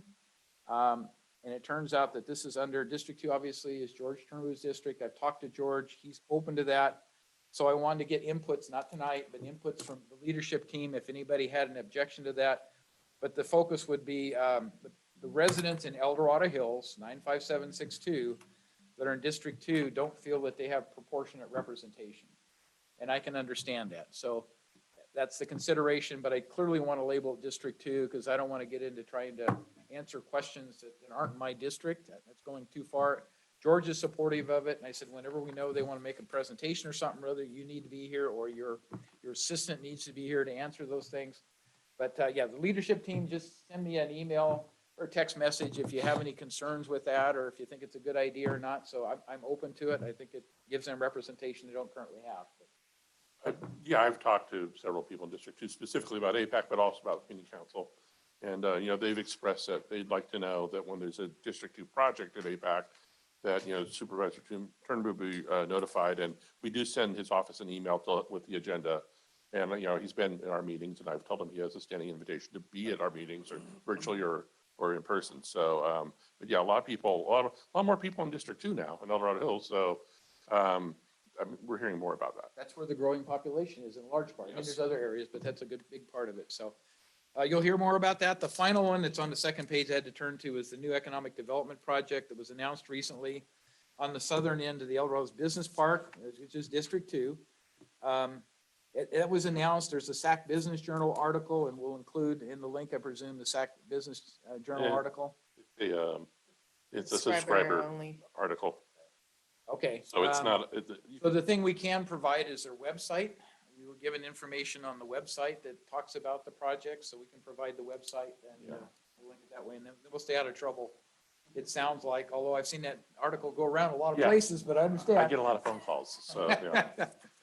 But anyway, so for those of you who may be involved with that, it is a significant new economic development opportunity for El Dorado Hills. It brings something like 2,000 jobs. But with all of those kinds of considerations, it also brings traffic and it can bring noise, although this shouldn't be a large noise generator. And what I was told relative to the traffic is that the traffic analysis says it would be less net traffic impacts when compared to the way the business park was originally approved and the kind of tenants that could be there. So this is a compliant type of project. It only requires an elevation exception, as I understand it. They want to build one of their buildings to exceed the allowed elevation. But other than that, it is compliant with what's established for the business park. It's not a general plan amendment. It's not a zoning change. It's an exception to the height of one building. And in discussions that I've been involved with, they've talked about making sure that the visual impact was significantly mitigated through various techniques. So that's yet to come before the board, but it sounds like they will be re-annexing into the business park because they basically de-annexed from the Business Park Owners Association and they're rejoining that group. But it doesn't sound there's going to be a lot of public review. So I just want to make sure people know that that has been announced at various levels and there will be more information coming, but the website may be the best reference we can provide you at this time. So we don't think that's going to be a discretionary project? No. Wow. The application right now, it looks like a conditional use permit. It does not appear that it will necessarily result in a CEQA violation, which would, a CEQA requirement, which would require an environmental impact report. I would point out, Supervisor, that in the application that they do say, it does say that they will build an additional 1 lane in each directions from Royal Oaks, I believe it is. It's where it terminates, yeah. To the southern end of the property. Well, Southern no. end of the property. But they're making some intersection changes too, so, right. They're talking about ingress and egress from 2 middle lanes to the employee parking lot, and also 2 signalized lights, Royal Oaks and one at the southern end of the property. So some of the traffic issues might be taken care of because of the additional lane going each direction. Well, the planning department may kick it to us, some of the more controversial projects. Not according to the meetings I've had, so I'm not sure where you're getting that, but Well, to be determined. Well, Yeah, we based had a on phone call, so. history, because we've had some conditional use permits that they thought, well, we think this might be best to send to the planning commission, but we'll see. Yeah, so there's a design review and a conditional use permit. The CUP is the biggest document. It's 300 and, I finished last night, thanks. Tim beat me to it. But it's a long document and we obviously have a lot of questions. The fire department, I believe, has like, she's hands up right now. You have your microphone? I do. Go, man. Go ahead. John, maybe you might be able to shed some light on this. The height exception, is that at the county level for approval or is that the business park for approval? County levels, I understand it. Unfortunately, maybe it's fortunate, I don't know, we have a non-disclosure agreement in place, so I can't talk about it a whole lot until they actually disclose things that's going on, and that's always kind of a difficult thing to walk the line and make sure you don't say too much, which is why when they give us the website link, I feel like we can put it out there. When they tell us that there's an article that's been published, we can make people aware of the article. If you're a subscriber, I guess you can access it and stuff, but there hasn't been a lot of discussion that I've been involved with other than getting a briefing saying this is pretty much consistent with what is allowed out there with the exception of the height. So other conversations that have occurred did not occur with the department heads that I had spoke with. So I'm not sure, but yeah, it is gonna be a significant change for that part of our community, El Dorado Hills. Say that there was a CEQA required or no? Oh, I was told it's completely compliant. The sequel was done through the business park many, many years ago. And all they're doing is meeting the requirements, and that was checked out by county council. Because I asked him specifically, so, we'll wait and see how the final ruling, I guess, is done on that. But that's what I was advised, so anyway. I would just request a meeting with the fire department as soon as possible so we can begin planning. I'll do a bit of foreshadowing. They will be at APAC next month. Project applicant will be at APAC next month. So to be more details coming. Yes. Yeah. Yes.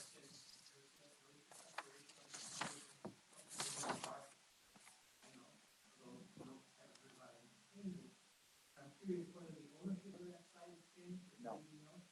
The ownership hasn't changed. The Socopolis part of the operation wanted to repropose some of the uses within their part of the property. Well, they haven't presented anything formal to the planning department, so all I've heard is rumors like everybody else, but anyway, go ahead. That was what I was told was their thought. Again, they haven't submitted anything, so they could be, we've decided to do something different. We haven't submitted it yet, but yeah, there was a residential component to what they had talked about some time ago. But again, that's been months, so.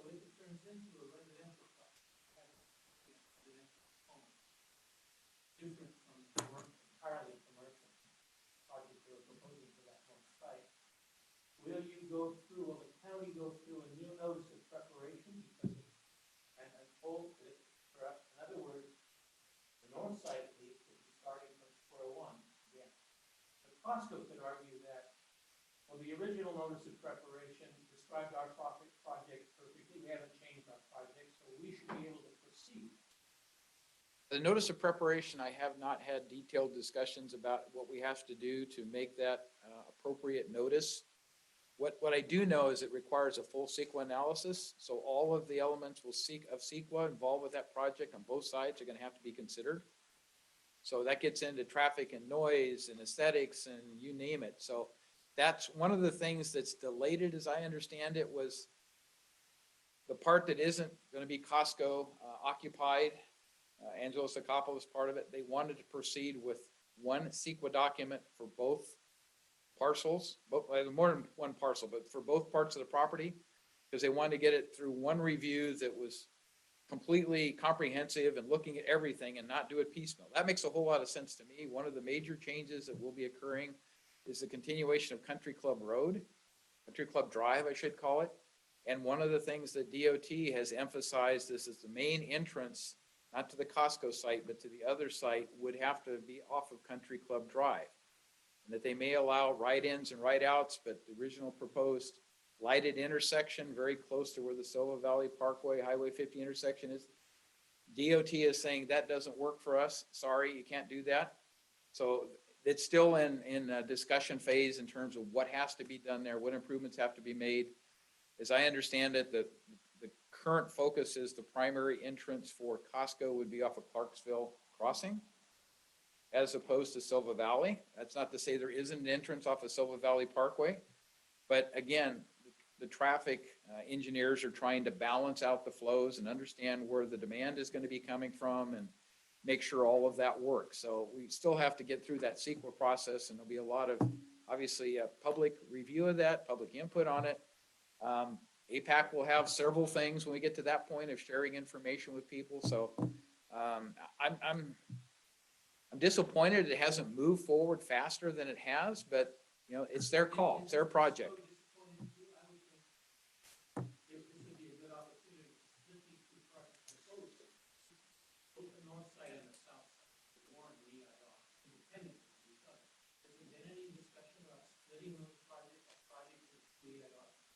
Not that I know of. I have to assume there has been, as a what if, but I haven't been involved with any of that, so I really can't comment how serious they were in making the ask. I know at one point Costco was just very anxious to move forward, but they seem to have backed off with that. And Some of it may be the economic climate we're entering into, you know, and Costco is being a little bit more hesitant in terms of what they commit to these days, but everything I've heard is they're fully committed to this site, and they may be not as interested in some of the other ones they looked at, but again, we don't have a project we can get into any detailed discussions on, so. Yeah, Lyle. I heard Chief inquire about the height with Yes. respect to the project being. Yep. The business park, and I suspect he may be asking himself if he has equipment sufficient to fight something that's 4 or 5, et cetera, story in height. So I would ask that if you're in the future going to be voting on this, please consider the expense of another piece of equipment large enough to access and suppress a fire as needed. And so the taxpayer isn't saddled with those kinds of expenses. I recall, it wasn't that long ago, 10 years-ish. Yeah. There was you may have reported on this, that the fire department was buying something to fight fires that was 4 stories tall, and the public said, we don't even have anything that's 4 stories tall. So let me tell you that when I had the private briefing on it, first thing I said is, if you talk to the fire department, because you need to go talk with them. And the answer was, no, we haven't. And they said, go talk to them. So obviously, I guess they have not contacted you yet, but that needs to be worked out because the operation has a lot of robotic material included. Robots that do certain types of activities, right? So that's a little different situation than if you're doing rescues from a second story part of a building. And so that's what the fire department's expertise comes into. Do you really need all that equipment if it's saving machinery and not lives? I don't know. They are doing significant excavation to get it down, is what my understanding is. But anything can change from what I've been told to where the project is submitted. It can change, 50 times, but that's as much as I can share. And it is called Project Frontier. I think I originally called it Phoenix and okay, that was my original error. Everything is a Phoenix to me, but it's Frontier. Project Frontier. Oh, you're kidding. Democrat had said that. Well, that's where I got it. Oh. That's why it's wrong. Because I took it from the Mountain Democrat article, because I was doing it real quick and trying to remember what it was while I was on vacation. But anyway, all that said, anything else related to the stuff? Yeah. Larry, welcome. To the economic development where the 2,000 employees and the vehicles Yes. interact around the factory. But it says the SAC Business Journal article and a project website are available. Where would we use that? So we are going to send out the link to the website because we were given that access. If you go to the APAC website, look under projects under review and find Project Frontier, there's a link to the project website there, plus all the county, Go to the county. all the county documents, we've downloaded them, they're there as well. The We'll Business put it in Journal, our minutes I'll as put well. the link to All you have both to do is click. APAC and here. So, the Business Journal's article is a subscriber article. So if you're not a subscriber to the Business Journal, you might get a free one, cross your fingers, but I've been a subscriber since like the 90s. So I get the email, it's there. So there's not that much in the article. If the Mountain Democrat had something that's probably about as comparable. So, but yeah, so their project marketing website is linked on the APAC website. It's edhapac.org. Yeah. Yeah, that's easier. Yeah. Oh, it's projectfrontier.info, I think, is it, or .com? Oh, well, look for the link. So this project is relying on an environmental document that's how old, associated with the business park? well, every new building that's built in the business park is associated with that document, right? I'm just asking the Yeah, question. yeah, because it's basically, it was approved at that point in time. Yeah, and- well, most of buildings aren't probably the magnitude of this project that's being proposed, I would imagine. In terms of height, yeah. Well, I wouldn't say it's a significant. What's that? From my own experience. Yeah. They did only partial steps, so Talking about when the El Rose Business Park was approved, yeah, and I can't speak to that because. There is a, Application, it goes 300+ pages. They did do a cultural resource analysis. They have identified Indian Grinding stones. rocks, but those are not to be touched because where they're building, those are further into the project that's done. They've done a biological resources thing that runs 40, 50 pages. very repetitive. They've Yeah. done a biological, they've done a botanical study. Again, those are very detailed. They do not tie into the Parsons Creek one. They've done a sound study, acoustical study. The only issue I saw with that is the project indicates it's going to be about 4,200,000 square feet buildings. But the acoustical study only addresses about 1,800 to 1,800,000. So a good question to bring up at the APAC meeting, right? It's already written down. Yes.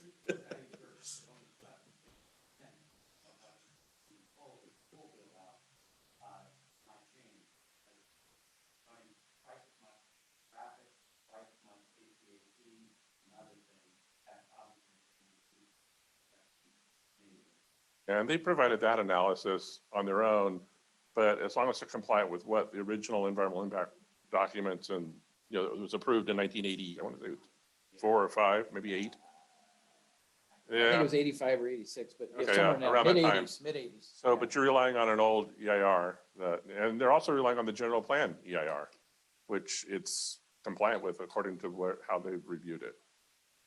For the traffic analysis specifically, they're projecting 80%. Was it 80% less or 80% of? I'm blanking. There's 300 pages. I'm not remembering.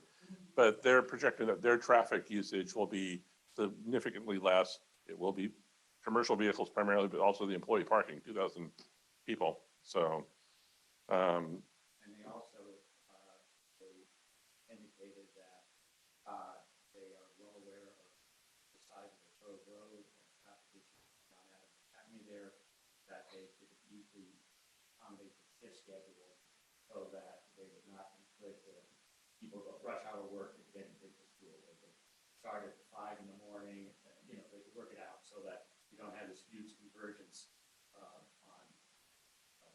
2 or 4 lanes. During the high commute hours, yeah. I'm sure everything's gonna work out just fine. Oh, So, I guess we're just, you got to be careful. Do you know how much of the business park is built out? Yeah. Do you really know that? I'm well aware of it. Okay, what is it? Well aware of it? You want the exact number? Approximately. It's well underdeveloped. I understand. Okay. And So so, there's going to be a lot more growth down there over time, right? It's Yeah. taken a long time to get there, but I mean. so this project Well, was. We work on that line for the residents. With the 200 acres with DNX from the Business Park Association, it was proposed as the Creekside Village specific plan with 700 to 900 homes. I think the very first flush before it was de-annexed, there was some talk about some multifamily and basically providing some workforce housing for the business park to facilitate the growth of the business park, because they determined at that time it's been another 30 years before they came close to even building out. And again, it's a project from the 80s. It's had 40 years and has not gotten to halfway. I think it's 42% was the number I remember. It's less than 50%. Clearly. Well, I know So with that's some what- recent projects that we've had, they've been barely able to eke by LOSE at the key intersections, White Rock and Latrobe. Yeah. And maybe, the on and off ramps at the Right. highway. Right. So Yeah, I that would be was- anxious to see the traffic. It'd be a great opportunity for the Beltway. Sorry, Right. not out loud. Beltway? Yeah, well, the parkway around from the west side of the county into the south end of the business park. Right. So, but they very focused on, they didn't want to provide, there's multiple schools in the business park, private schools. They didn't want to impact the schools. However, on the south side of their property is Wetzelova. Is the high school district has 200 acres across the road from them. So that's going to be something that they factor in as well. So go to the website, attend the APAC meeting, you'll learn a lot more. because Yes. I'm still learning about it. More than you want to know. And there's some things I know about it I can't say. So that being said, let's go ahead and move on then. And again, thank you for all your questions. Let's move on to the leadership team progress reports. Public safety is where we normally start. And I think we don't Andrew have a is there. sheriff representative, but Andrew, CHP, Officer Brown, would you please share with us what's going on? Hand is up. He's allowed to talk. There he goes. There you go. Can you hear me now? Yes, thank you. Excellent. So yeah, long time no talk, but good to see you all. And happy to report that we made it to 2023. All good. So just going over a couple of things for statistics for generally D1, but more of El Dorado Hills is kind of hard for me to narrow down some statistics to just District 1. But so in January of 2023, the CHP in Placerville area, we responded to and investigated 129 crashes on the western slope. It's quite a bit. As you can imagine, we had a lot of weather this January. Crashes investigated in El Dorado Hills, though, was only 9. So as you can see, that proportion is pretty good. We like to see that as opposed to some other proportions that we had talked about in the last couple of years with DUIs and things like that. So good thing for El Dorado Hills in general. DUI crashes are way down for January. The DUI arrests are way down in El Dorado Hills for January. So that's a good thing. Just a couple of things I want to talk about. Something that's more El Dorado Hills specific for the region. The Highway Patrol has rolled out what's called a street grant. The acronym is STREET. It's directly used to combat sideshows. With the passage of AB3 statewide, the California Vehicle Code 23109 has been amended to define what a sideshow is. And then also in 2025, in July of 2025, it's going to come into effect where judges, when persons are found guilty of reckless driving, exhibition of speed on a street or off-street parking facility, and it is in definition of a sideshow, they can now they'll have the option of suspending that person's driver license for 90 days to 6 months. It can also include a spectator of a sideshow. So that's some good news. We're getting some legislation powerful behind us to address sideshows. Not that we've had generally an issue, us through our Valley Division Intel, EDSOs, cooperation with all that. We've headed off at least a couple that we've known were coming to town center. We had an extremely aggressive, us and the sheriff, aggressive response to when they arrived. And minutes later, it arrived on their social media that they were going to go down to a place in Sacramento County, away from El Dorado County, because they didn't like how they were being treated by the police. But that's just when they come to El Dorado I County. think that's a good thing. Yeah. It is a very good thing. So kind of going off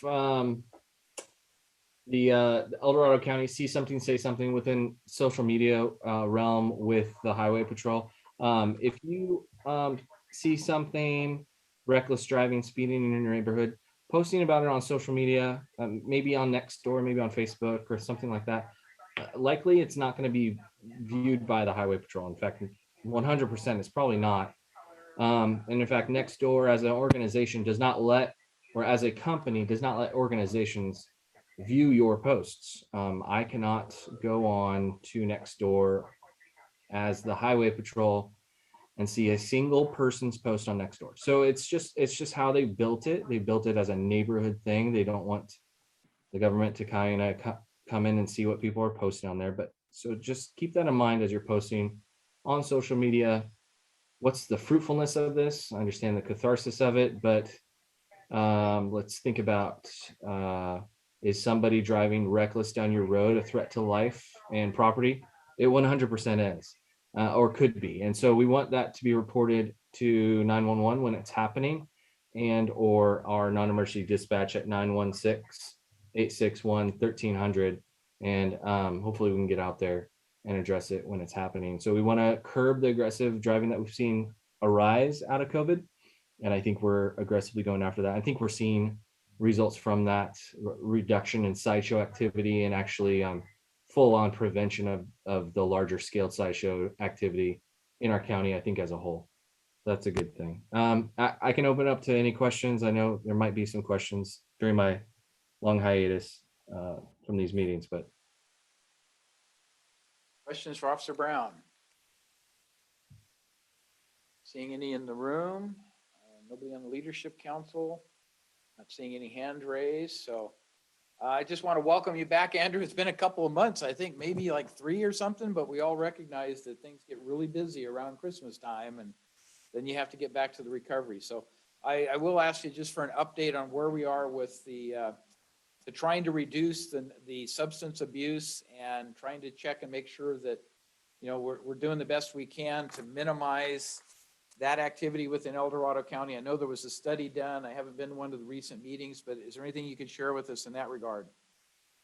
So those meetings, the arcade grant is cycled over. So we were not awarded a grant this year.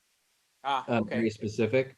But nonetheless, DUI remains a constant struggle with us. I'm looking at our DUI arrests.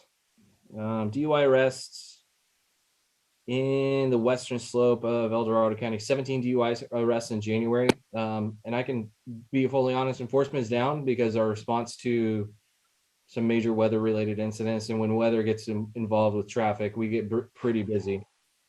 So the proactive enforcement does go down, but at the same time, DUI crashes do exist. DUI arrests in El Dorado Hills was 0 for the month of January that I can see. That these are all tentative numbers. I just want to disclaim that, put a disclaimer on that. But that's a good thing. We're not looking to put the bottle in anyone's mouth at the side of the road and just say, hey, you're drunk. We find them when they are. And so to see that there was not any in El Dorado Hills this month, as far as I can see, is a really good thing. Otherwise, there was 10 arrests in El Dorado Hills Fire Department, but none of which were DUI. So that's good.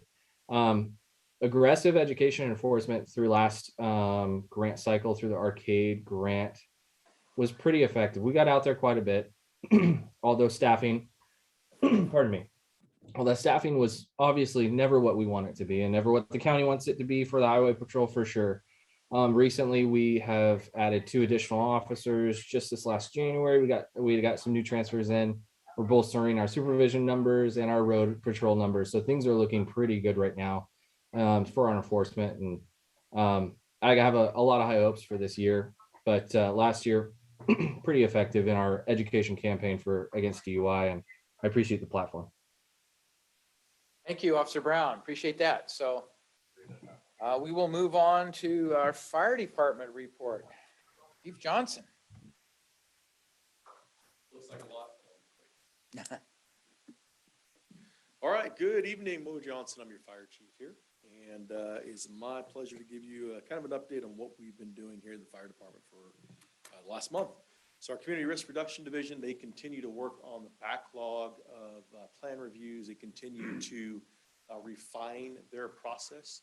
I'm happy to announce that they have their new technology that is implemented. And so now they're just working out all the very, very few bugs in that process.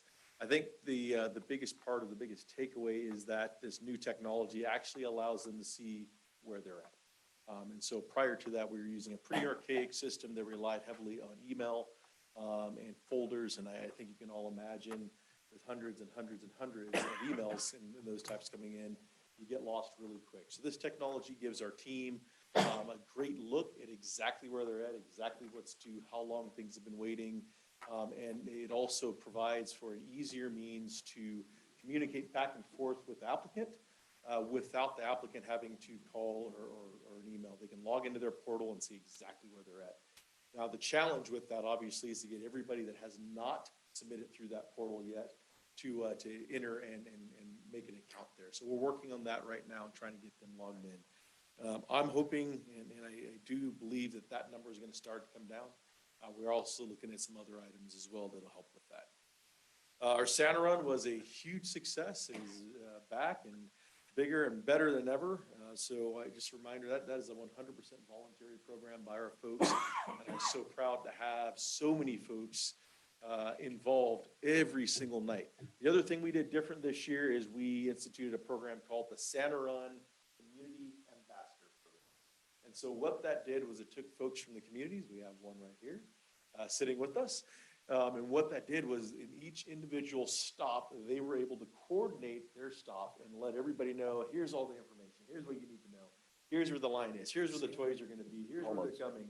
And it was great. We got them all official Santa Run Ambassador shirts. We've had our first debrief meeting, and so we're really excited to see how that program grows and moves forward. So that was a good deal.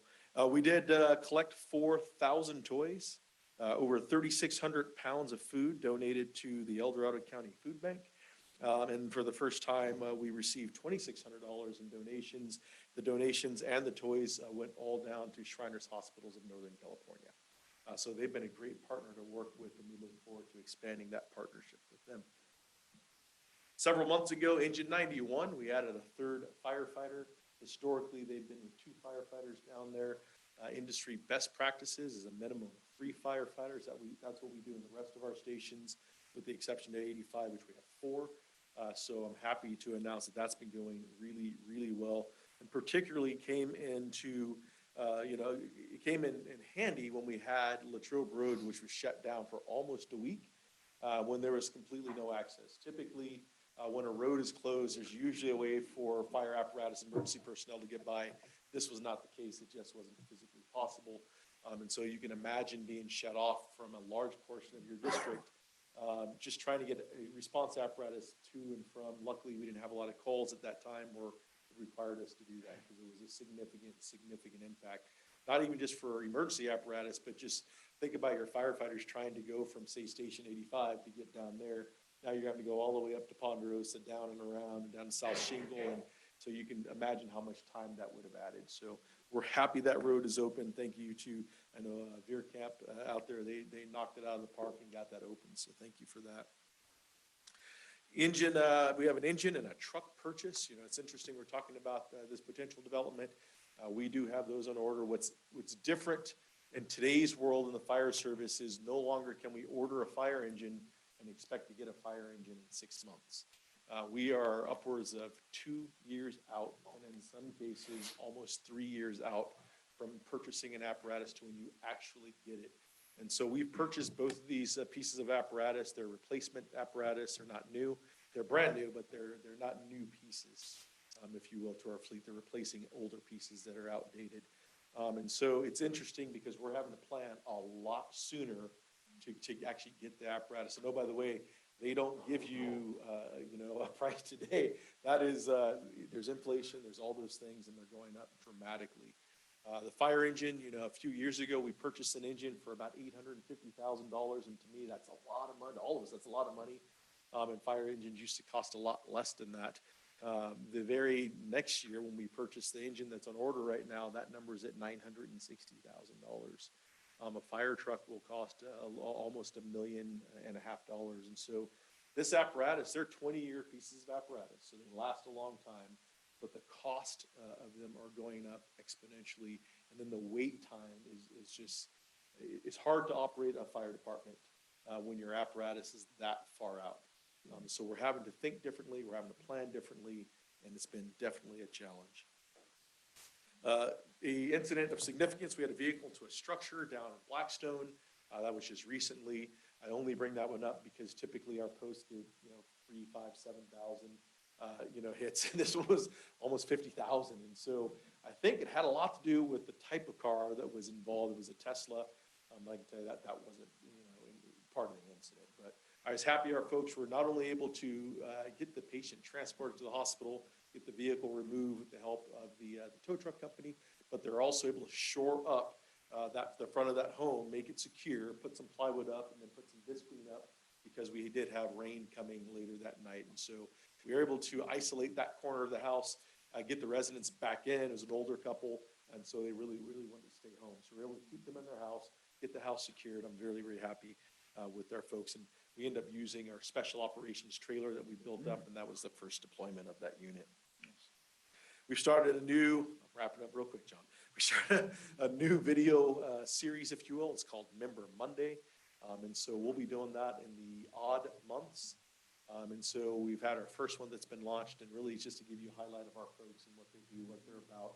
So we're really excited about that. In addition to Fleet Friday, we'll do those in alternating months. And that Fleet Friday is to give you an insight into some of our apparatus, how much they cost, what we use them for.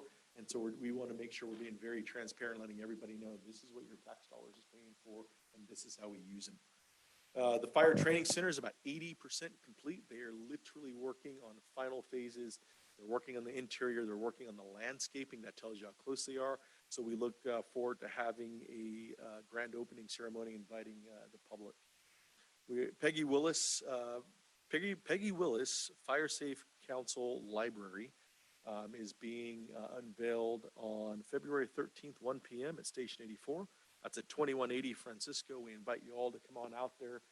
Parking will be limited, so if you park over on the Safeway side, we can hit the light and get you safely on over. But Peggy Willis, as you all know, played a very big part in not only the Fire Safe Council, but the El Dorado Hills community. And this will be a wonderful, wonderful tribute to her hard work in the community library that will be out there. EDH Fire completed our first ever, it's called an ACFR, and that stands for Annual Comprehensive Financial Report. So kudos to our financial staff again, in an effort to be even more transparent than we are. We published that document, and our financial team really knocked it out of the park. That includes everything that we're doing operationally, some history of the fire department, and it included our audit, a full audit that's in there as well. We're doing a website refresh, and lastly, the response to the floods. A lot of people don't understand the resources that we bring in, and we're very, very fortunate to live in California, in that the California Master Mutual Aid System is second to none, and not just in the nation, but in the world. And so we were able to do what we call pre-position, and what that means is we work with California State OES. So we went through a process by which we said, this is a threat that's coming. These are our resources. Here are the water levels. These are some of the things that have already happened, and they were able to provide funding for us to upstaff. So we put 4 additional engine companies, and this is the entire county, 4 additional engine companies. We had additional chief officers on duty for both of the events. And then we also had a water rescue, specialized water rescue team from Bakersfield that was here, right here, Station 85. And then at the second storm, when it came in, we had another team came up from San Diego. And so they take them from areas that are not impacted, and they place them in areas that are impacted. Unfortunately, in the second storm, they were heavily impacted, so we had to release them to go back home to work down there. But a lot of people don't realize all of those resources that we bring to bear. We upstaffed engines. We made sure that we have plenty of extra firefighters. We also had our own extra water rescue companies in which we all teamed up here in the county. So the county fire service, as well as OES, the sheriff's department, we all work very, very well in these types of incidents. And with that, I'll end and answer any questions you may have. Yes, sir. Well, I just wanted to thank you guys for all your hard work during the floods. You know, Peggy was my old neighbor across the street, and Steve and Supervisor Heidel and I served on the board of directors for Lake Hills Fire Safe Council. So we knew Peggy very well, very dear to our heart, and Steve as well. And speaking of that, across the street, I saw your good folks out there. I know you guys were out there with the DOT staff and out, you know, just trying to help people out with all the down trees. Yes. And I just wanted to thank your staff because you were helping out another old neighbor of mine, Phil, who had a drainage riser pipe, you know, that was clogged. And so you guys were out there in the mud and the water and everything, trying to get that thing unclogged. So I just wanted to pass the personally message. thank you and thank your staff for all your hard work. Our pleasure. Thank you. Any other questions? Outstanding. Well, I do have one quick one here. My office has been getting a lot of calls Yes. about the current inspections going on, enforcing state law from several years ago and those kinds of things. And we recognize that daycare facilities, those kinds of things have had a recent impact, and I'm hearing more and more about them, even in District 2 in the business park and that sort of thing. But can you just provide a little bit of a background of why you're required to do what you're doing today? Because I'm sure there's parents out there that are wondering, where am I going to take my kid now? They just closed the facility.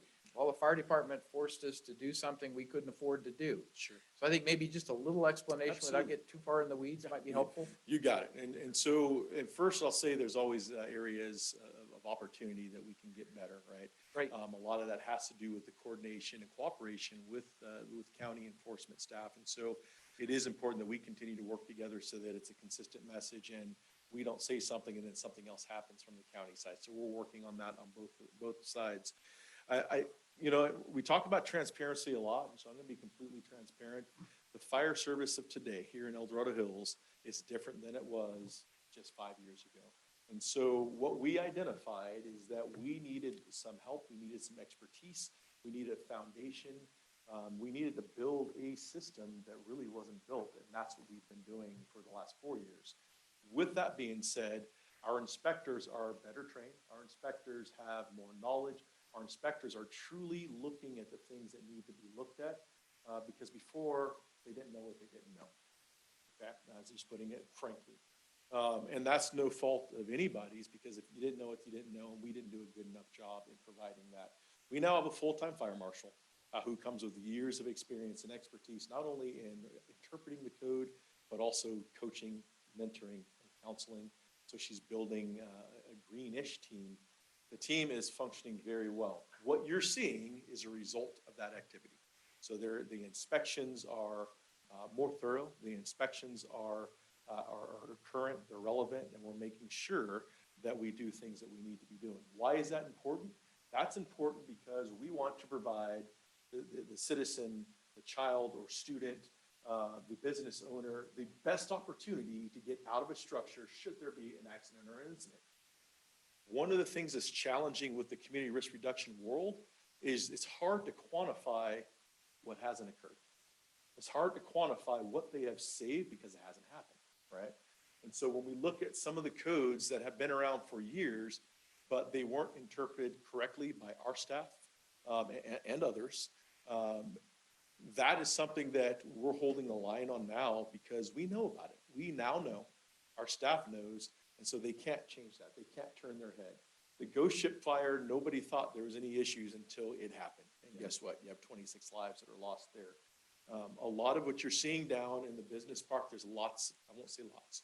There's several instances of illegal construction where the county was not informed, the fire department was not informed, but now we're in those businesses and we see them with this new lens. We're having to call those things out. So the last thing we want is for an unsafe business to be open with our children or our family members in that facility. So yes, we are looking at it a different lens. The codes have not changed. I mean, they've been updated, but this has been there for some time. We simply have better educated inspectors that are here and they work hard every day to stay up on that.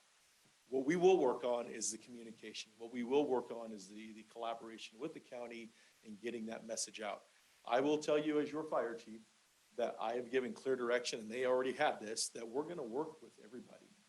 However, if it's egregious enough and it's unsafe enough, we have to take action to make sure that you're protected. And so that just needs to be the line that we have there. But make no, mince no words, we're gonna make sure that we work with you. My motto, their motto is how can we get the yes? And that's just gonna take some time. But if we know, if we see, then we have to take action. And again, we don't want anything bad to happen on our watch. It also protects our firefighters potentially going into that incident. Thank you, Chief. That was a long ways to get there, No, John. but this very much parallels what we had to do with code enforcement in the county. Yes. Because for years, code enforcement was getting called out, they would see something, they would write it up, and then nothing else would happen. Right. And you accumulate these liabilities that if somebody is injured because a structure was built without being properly permitted because it wasn't inspected, and then that creates a lawsuit or whatever to the county, which is the taxpayers basically, you can't accept those kinds of things to go on forever. So we have had to staff up with our code enforcement. I know you've worked with them as well, but you have to draw the line somewhere. And when it comes to liabilities associated with public revenues, public expenditures, safety, public safety, absolutely, you can't be on a margin saying, well, it's okay to continue for a while and sell the house one more time without any corrections being done. No, it's got to be fixed before in a reasonable period of time. And if not, then it's got to be demolished. I'm sorry, but that's the way it is, right? So we've had the same kind of thing. And I think it's a wake-up call to what we need to do to have a safer environment. That's really what it's all about, public safety and the things you have to do to ensure that. So I mean, the code is a law, and once Yeah. we see that, we go in. If there's something that we need to act on, we give you plenty of time, but understand that if we don't, then we're breaking the law. We can't switch that. The last thing, John, just 2 seconds, Yeah. is smoke detectors. We get a lot of questions on, well, why are you coming to my house to check my smoke detectors? Alls I did was I got a hot water heater change, or I got solar. So the county had a process by which they used a self-certification process. It was a form that you checked that you had your smoke detectors. I can tell you that we've had upwards of an 80% failure rate of our inspectors coming in. Now, when the inspectors come in, they're coming to help educate you. They're actually bringing smoke detectors and batteries if you need them.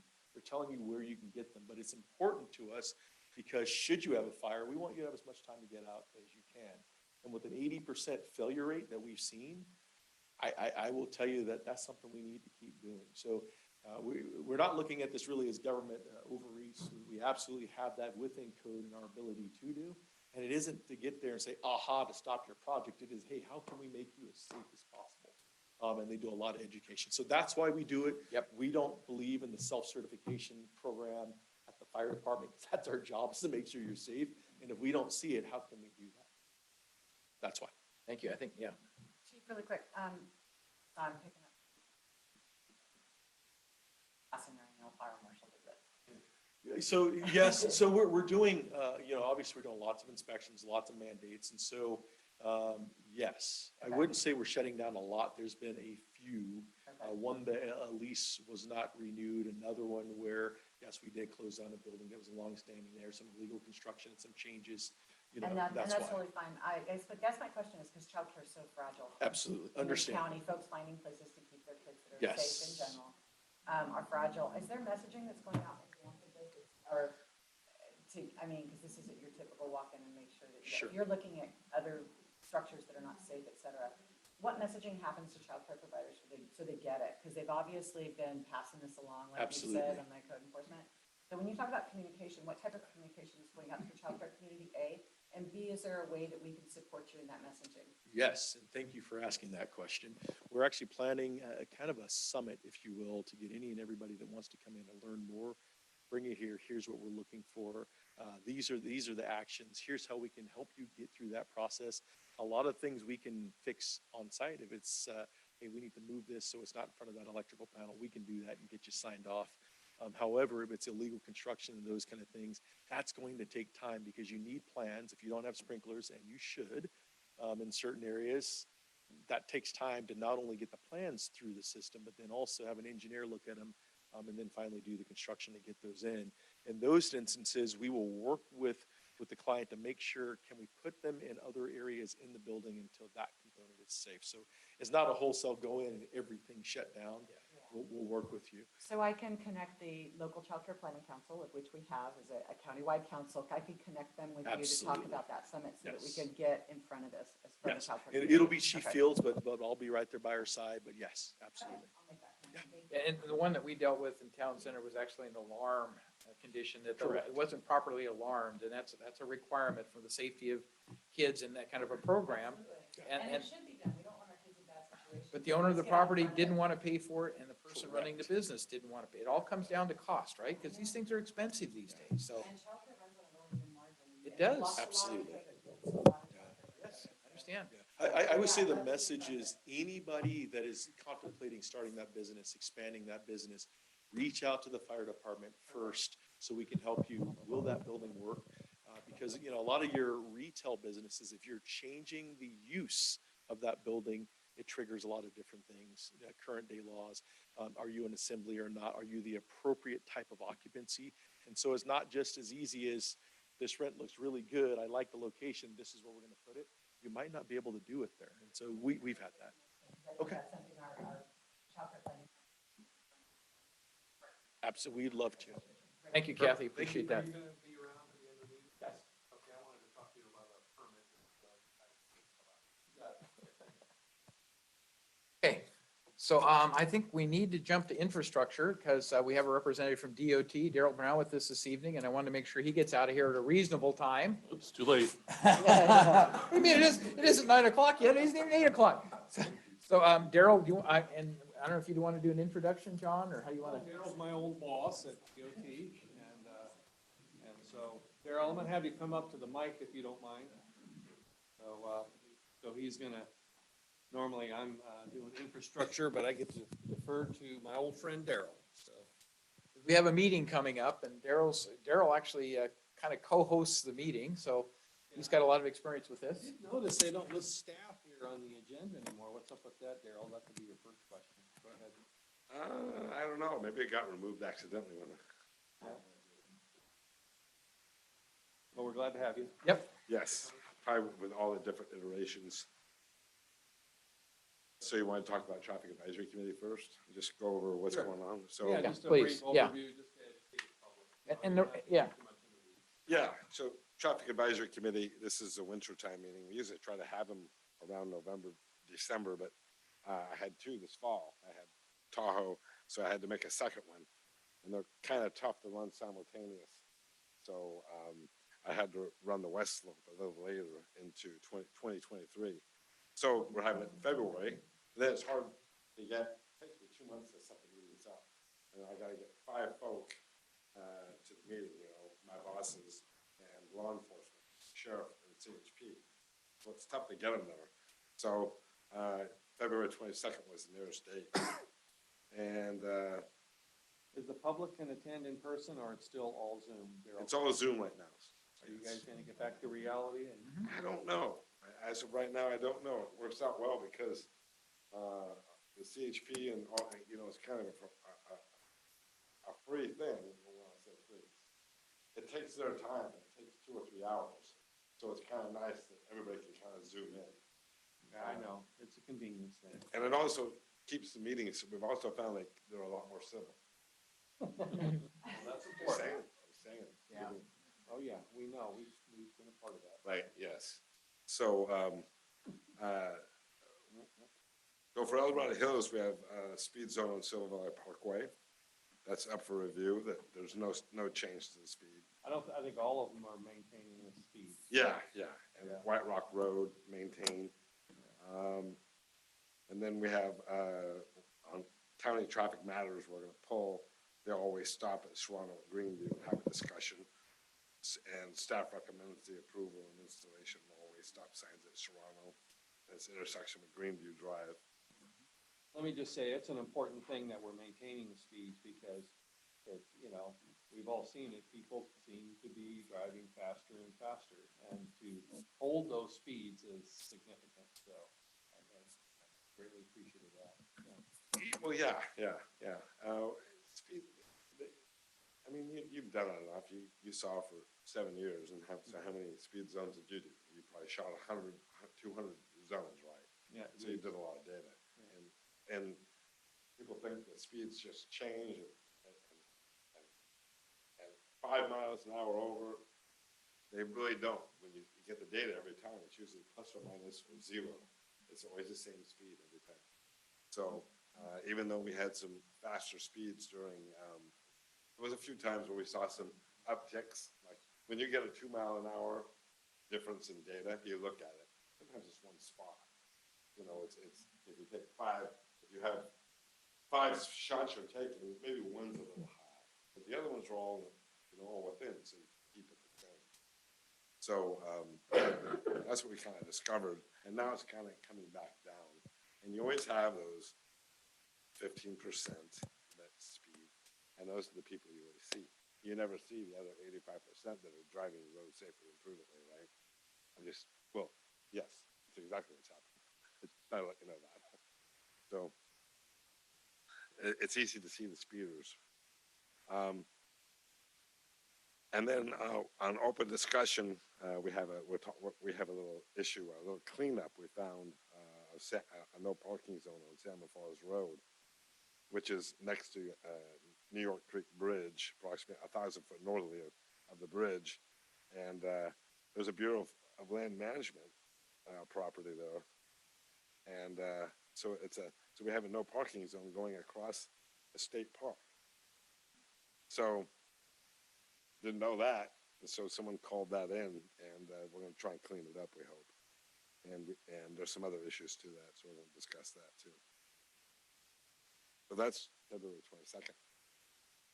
So the main emphasis is, we get a lot of reports about how come DOT doesn't do something to reduce speed signs, because everybody's speeding, right? And the only way to get them to slow down is post a sign that's lower than what the current posting is. The answer is that doesn't work. The law enforcement part of it's a CHP for an unincorporated area, and it just makes their job even harder if you attempt to reduce speed limit signs, thinking people will slow down because there's the lower speed limit posted. It doesn't work. So DOT is looking at where we're seeing regularly measuring what the traffic speeds are in these various areas.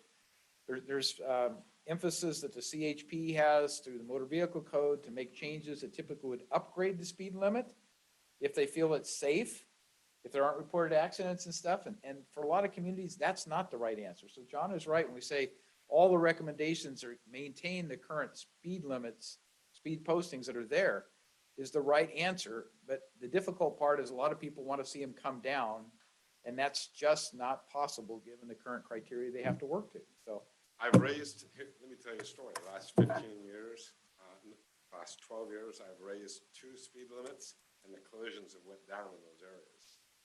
So if you arbitrarily set your speed limits low, you will create collisions. So what happens is you always get those, maybe that 5 or 10% that will follow that. Let's say the 85th percentile is 50 miles an hour, and you posted at 25, and you posted at 25. You're going to get 2 folk that drive 25, and what happens? People will run up and then rear end them, or they'll try to pass them. I've seen people die. I mean, I've read the CHP reports where kids are coming around the corner, and it's not a passing lane, and they come around and they try to pass that, they flip them, and they go off the side of the road. So there's all sorts of things that can happen. There's a million reasons.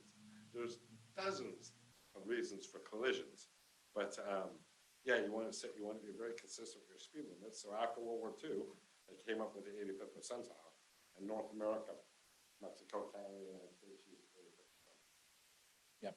It's kind of complex. It's not as easy as it sounds. Best thing you can do is listen to Andrew Brown and Officer say, Brown, more officers, you know, more, because enforcement works. You know, enforcement works. More paint in the neighborhood. Yeah, also little sheriff, you know, the sheriff also. So that's that as the traffic advisory committee. since you were on paint, did you want to mention any of the things going on recently in some of the El Dorado Hills community looking at ways of slowing things down? How tawdry. No. So in the Bass Lake area, specifically the Bass Lake villages, Woodridge, and Hills of El Dorado, our communities have had a tremendous speeding problem. Now we're villages. Our villages are interconnected. We're not speeding. It's not people coming through and speeding. It's us. We live there. Well, John never visits, but you know, yeah, so you're not going through our communities to get somewhere else. You're going to get to your home or to get out. So we had a spate of accidents that were rather unusual on Summer Drive. And I think one neighbor said there was 10 over 7 years. I might be wrong on that. But we know we had like 5 or 6 in about a 3 or 4 month period. There was 6 or 7. It was, I'll just say so7. primarily vehicles into yards, into, you know, PG&E equipment, into near trees. And it's the same couple yards.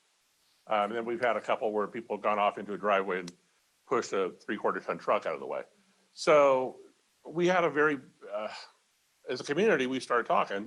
Obviously, the people that are talking are not the problem, but there was a push. We put signs out in yards, slow down. Some neighbors are very upset. It looks ugly. We don't like the way the neighborhood looks. But DOT, the fire department, the CHP all came out. We had a meeting in the community when COVID was still going on, where we did it in a court and we live streamed it. We had about 60 people there. Daryl was there, Chief was there for hours, thank you. But it gave us an understanding of what we can or can't do, why these things happen. So we had another accident after, it dropped significantly for a year and a half, about. Yeah. They had another weird accident in the same place. Yeah. So the solution that we've come to determine, we tried increased enforcement when the CHP is there. Yeah, speeding goes down, but they can't be there all the time. Again, it's us. So I'll let you sing. You guys did it. We're very grateful. I'm grateful for what you did. And I kept sending you emails I didn't want to send. No. But my neighbor said, can you ask? But I realize that. You know, I see that you're the speaker or the gate person. Settle down. Yeah. They don't want to write me. You know. Well, I want a good relationship. So. Yeah. So, yeah. So anyway, we just looked at the data, and we had the meeting 2 years ago, and it went really well. The CHP was there also, and it was really good. But anyway, it's bizarre. I've never seen anything like that, and I haven't since. The demographic was mostly kids under 22 years old, under 20. So of those 7 collisions, 4 or 5 of them were 20 and under. There was 3 or 4 DUI, so there was, some folks were a little, you know, they might have had some drugs or some issues, and they might have got tagged for that. One was sleep, I believe, it might have been, but that might have been outside that, anyway. But people just hitting cars, just driving down the road, so I felt that it looks a lot like distracted driving. I mean, when you see someone just plow, and I have this on another road, right? Just plow off the side of the road and hit somebody directly at 30 miles an hour. You hit a car, you know, to me, it screams, you know, I'm not paying attention, you know. I saw the car that went off the other day, the more recent accident, and I think it wasn't over 35 miles an hour or 30, because they didn't hit that transformer, and they fixed everything, of course, they did a nice job fixing the landscaping, but I didn't see any deep roots or big braking, you know, I think they just fall asleep. We had a couple that were like an overturned vehicle. One of them was a couple, I can't remember if it was the most recent, it might have been the years before. So, yeah. Real quick, what we did in the end, I just saw that one area, and all the collisions were eastbound. A few outside of that 4-month area were westbound, but eastbound, and I saw that right there. You have a nice tangent straight away. You never build roads when you're building roads. You have to really be careful. Downhill, straight, and a short road. So, classic example is Marshall Grave. You come down from Marshall Grave from Deer Camp Road all the way down, you have a short road. For years, it was an issue. So a surveyor, I heard, designed that road years ago. So that's something you never want to do, is put a long tangent and then put a short road. And it's good to have it gentle. You see that the federal highway guys are safe.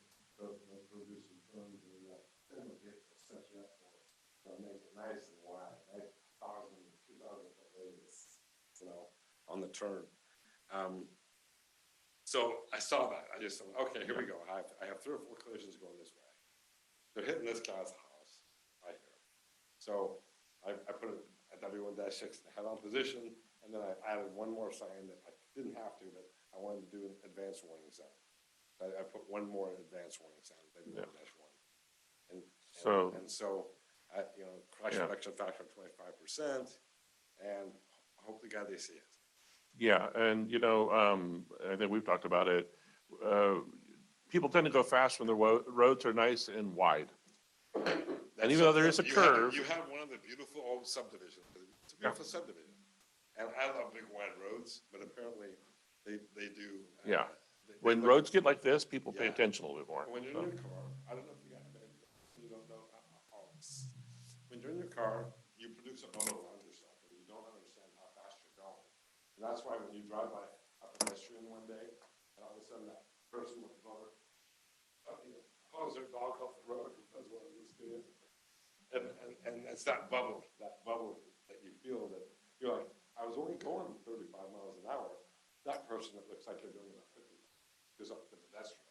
So you have to understand that, you know, when you're driving down the road and there's some pedestrians, classic example is you feel comfortable driving in downtown Placerville at 25 miles an hour, right in front of the lawyer's bench, or right through the middle of town at the bell tower. No, you should be doing about 15. Even in the middle of the night, you know. Yeah, back to Summer Drive, you also have the homes, at least on the west side of the road, are set back pretty significantly. Yes. And so that increases your level of comfortableness. Yes. And you have those wide roads. Yes. So it does kind of, you know, they feel comfortable in driving that. So and then you have the density that you guys made. You made the 25 mile an hour prima facie resident. There's your road. That's a classic example. Classic example. You have a very dense, semi-dense, really dense neighborhood, right? 294 houses there, 278 the other. In a 1.7 mile. Yeah. So you made the criteria for the 25 mile.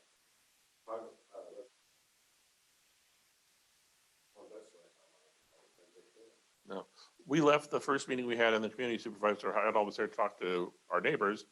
I got in, it's a SUV we own, my wife normally drives it. I got in, I said, well, what if I just don't touch the brake? I just start the car in gear. I hit 30 within about 3 houses, just downhill. Yeah. Yeah. So It's you a have to be- downhill run, you take Yeah. your foot off the gas, but you start Yes. accelerating pretty I fast. didn't even touch the gas, so. Yeah. But one of the first things that DOT did was they came out and said, well, we do qualify for that 25 mile an hour, the residential district. Let's put enforced by radar signs Yeah, 'cause on the speed There limit was a signs. time that you couldn't, but now you do, so we put Yeah. them up. And that's so CHP can enforce. Yes, and then we got It's CHP just come out and do those additional roads enforcement. that you're driving it. You have to pay attention and you just try to be courteous. Yeah. You know, when you hit that flat spot, you go up the hill. And- Don't get it, be cordial. Me, I live right at the beginning of our village. So it's not like I'm speeding through to get to someplace. I recognize that people are trying to get home. Their house is in the distance. They're just trying to do it, you're just not paying attention. And then the additional thing, as you noted, well, they're still under 22. I had young drivers during that time, one just starting, one that thought they were pretty competent by the time. But it does make a difference. And the bigger road goes down into narrow roads when you turn off into. Yes, it does, So yes. it does make a difference. So if you have an opportunity and questions, I would encourage everyone to reach out. But don't make Daryl stay too late in a meeting. Well, it's very impressive, yet it's alarming that you actually know to the number of homes. Yeah. I'm concerned about your level of recreational or lack Yeah, of it's, activity in your life. Admitting you have a problem is the first step. Yeah. So, We probably need to move on pretty quickly. Yeah. Thank you, Daryl. Yes. And the main message is DOT is always at work to look at things like speeds, to look at things like accidents. Is there something we can do within the prescripts they have to operate to, given the state demands a lot of certain things and limits a lot of things? Is there something we can do to try to help alleviate the problem? And oftentimes you come to the conclusion there really isn't. There's Yeah. very minimal things you can do, like putting up more signs. People wanted to paint the streets and make them look narrow. You can't do that. They want to put in certain types of barriers down the street, right? traffic calming, yeah. And that the fire department doesn't allow, and I think that's a bad practice as well. So there's certain boundaries that you can't get beyond, really. So you have to do the best you can with limited resources and limited things, but DOT is always at work trying to help solve those problems. Real quick, last time I was here last month, we had the big water incident, and I went Yes. out and looked through drainages out there at Governor's Village, Eldorado House Boulevard, Governor's Village, and St. Andrews. Yes. So we looked, and I went out with Jim Marino, and it was a rain day, and but it was after the rain. The water, they operate, but they don't need to be fixed. They did a good job with them. Okay. The water came up and then it flooded the whole intersection. So that northbound culvert that's on that west side, the culvert opening flood, and then it went over and flew across the AT&T facility, Fort St. Andrews. Created a lot of dirt and it filled up those, and they did clean them, but when we got there, we cleaned them a little more, and there's not a lot of elevation to change anything. So they did a fine job. It's just that was a classic example. I mean, classic example of just too much water. It's just, and then it overflowing. It's just flat. It's kind of a flat intersection. Everything's rolling. The curb and gutter rolling at 1%. So it's not like it's 2%. Okay, it's because flat. maintenance of the drains and that sort It's of thing flat, is a big yeah. part of it too. And If there's that's not a lot of done, sometimes elevation, it so works, it's not sometimes like it doesn't. I have all this elevation to rip everything out, drop it 2 feet. Yeah. Yeah. So the current configuration is going to stay, but we just have to That's it. recognize there are going to be times when you have excessive water and not a lot you can do about it because limited capacity to go out and clear drains and keep them free and all that stuff. So, I wanted to point that out. I did look at it. yes. So, okay. Thank you, Daryl. Appreciate that. Bugging out, or are you hanging? I was gonna head on. I'll see you in the You, back. you take the rest of the night off. Yeah, enjoy the rest of your evening, what's left of it. Yeah. Okay, I'm going to take volunteers from the leadership team. Anybody want to go next? Put it, Lauren. Okay. She might Lauren. have homework to do. Actually, it's pretty brief. The Youth Commission has been working kind of on developing that teen advocate program. I've heard from the director, Matt Smith, who's working at EDCO. He manages a lot of the mental health services and the funding for that through EDCO.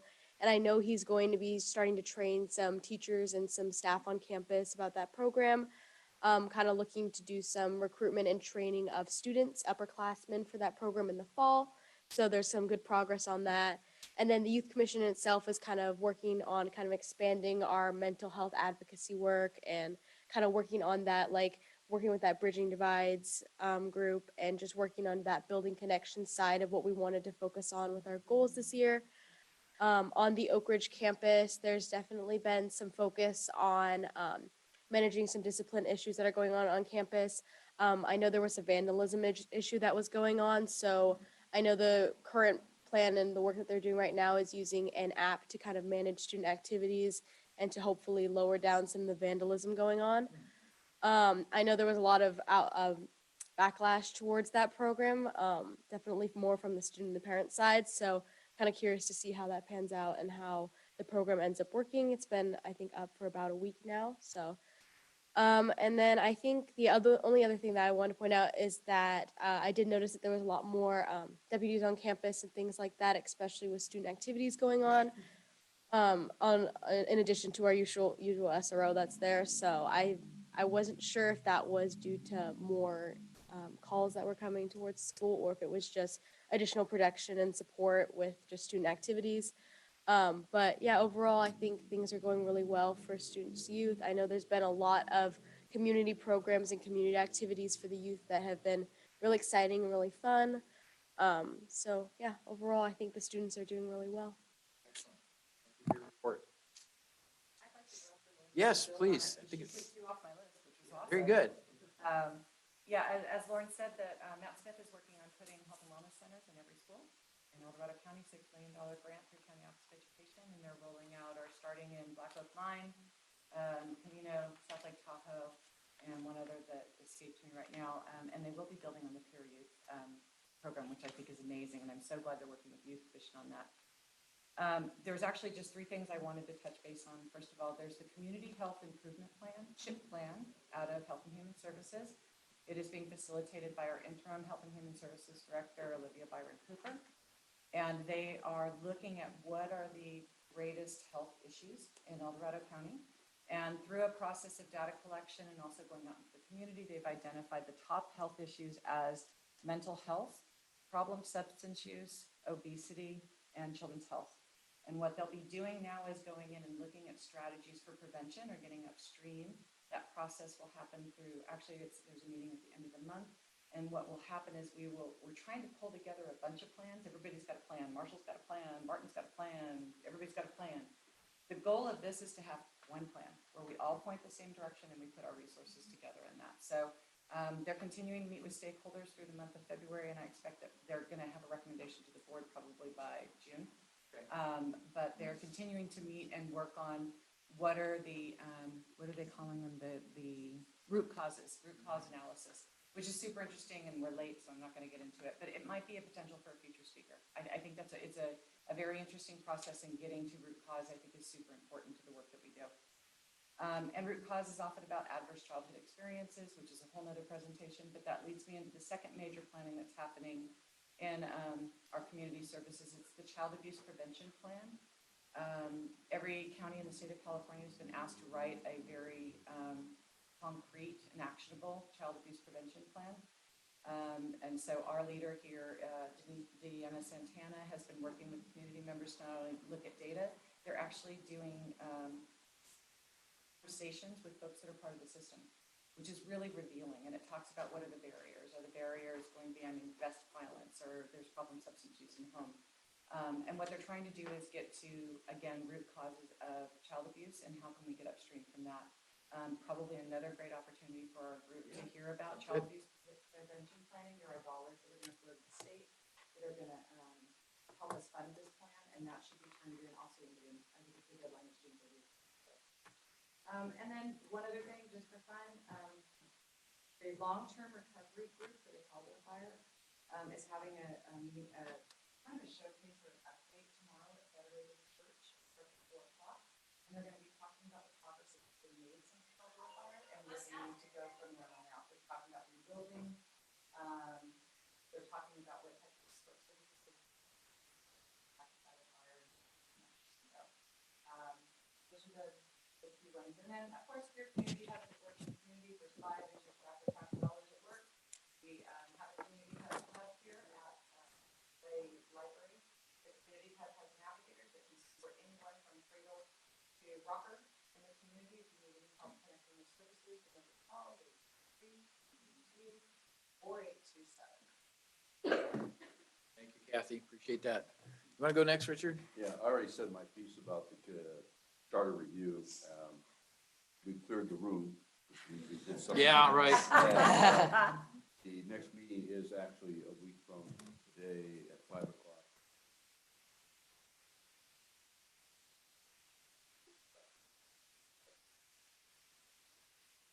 Brought to my attention by another individual that the waste management activities for biological waste, et cetera, that were mandated in Senate Bill 1383. And the county was very slow in getting going. And then the Board of Supervisors mandated back in February last year that certain things would have to be done. And persons who are kind of knowledgeable about it indicate that really very little has been done to meet those regulations. And in fact, the state is even kind of backing away from enforcement. So a lot of money has been spent to make this thing happen, but the standards are not being met to fulfill the needs that that money was spent to achieve. So, And I'll just refer you to the board's presentation on the 31st and February 1st, because environmental management did make a presentation about, there was a lot of discussion about 1383. Waste management is starting an outreach program to provide more information. There was questions asked about what if I need a container to put my food waste and that sort of thing in, along with my landscape trimmings and those kinds of things. And the answer, is different depending on where you are and what your service provider is. But there will be a lot more on 1383. So we are not totally behind the power curve. We intentionally kind of waited to see how this was going to play out. And there's still a lot of information we're gathering from the state that was somewhat contradictory to what we were originally told. So it's probably good to let some of those things settle. I understand that had occurred on a Yes. number of- Right, so I think it's getting better, but there will be even more information coming out within probably the next 6 months and certainly and beyond that, so. Well, it's not a big, it's a thing that is really huge, and to put it into effect in the short period of time, it really got going. Yeah, and it depends on, That's it. your motivation, but I appreciate that, so, all right, Cindy. Okay, only a few things here, happenings in El Dorado Hills. This Friday, there's going to be a Valentine's Day luncheon for seniors at the El Dorado Hills CSD gym from 10:30 until 1. You need to go to the CSD's website and sign up. A very popular event. The last senior luncheon was really popular. They had over 150 people show up. And then the next day, February 11th, is a Mommy and Me Valentine's dance for moms and their kids at the CSD gym. And it's from 6 to 8 p.m. And again, that you need to sign up on the CSD website. And then finally, in February, on Valentine's Day, they're going to have carriage rides in Town Center. It's going to be in front of the South Fork Grill. And the carriage rides will be from 4 to 8 p.m. And the only thing I'll add is if you're really bored, we have a board of supervisors meeting on Valentine's Day.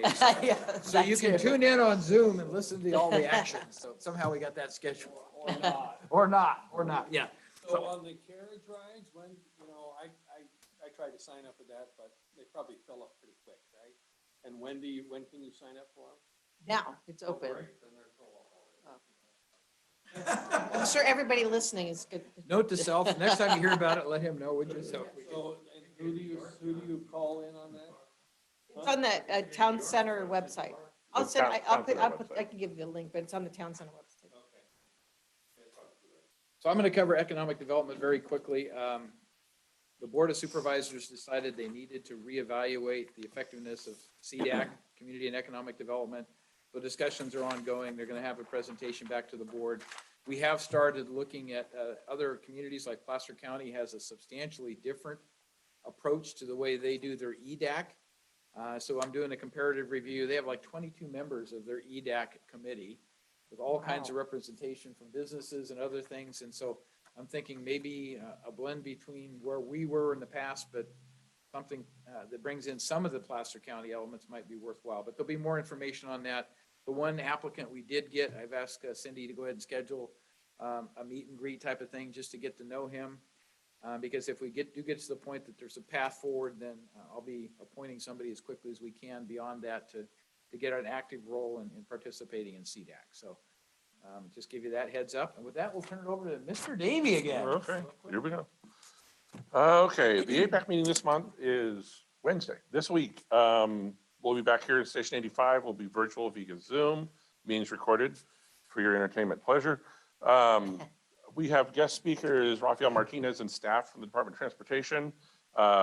We reached out to DOT and asked if we could have a couple of scheduled meetings during the course of the year so that we could catch up on things, and they've been generous in trying to accommodate that request. Are they going to be here in person? I believe they are. They do have a Zoom link too, but they're supposed to be here in person. But they've been very busy, I recognize that. And yeah, we kept Daryl here way too long tonight. So two topics that Raphael's office did say they want to address, the proposed Costco and Country Club Drive projects. That's nondescript enough. And then the other one was the update discussion on Carson Crossing Road, which we had members of APAC and members of the El Dorado Hills South group.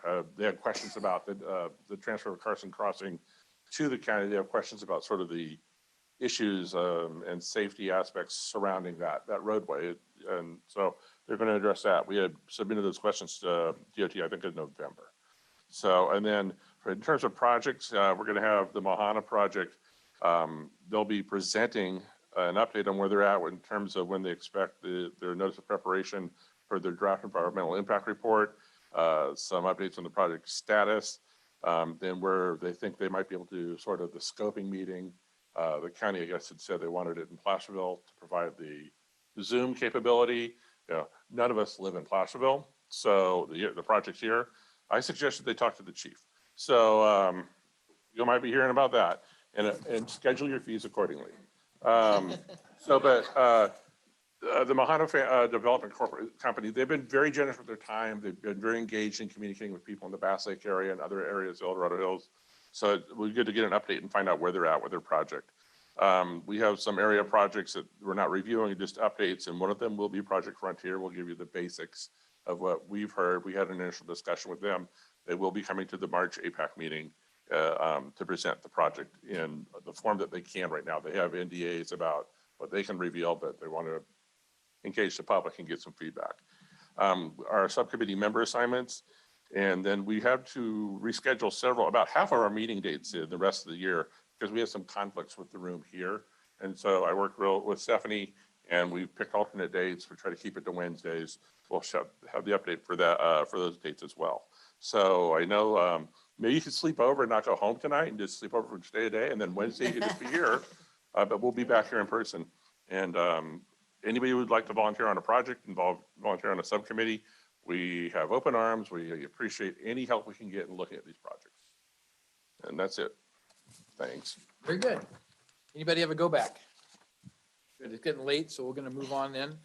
Just a reminder, item 7, our next meeting is Monday, March the 6th.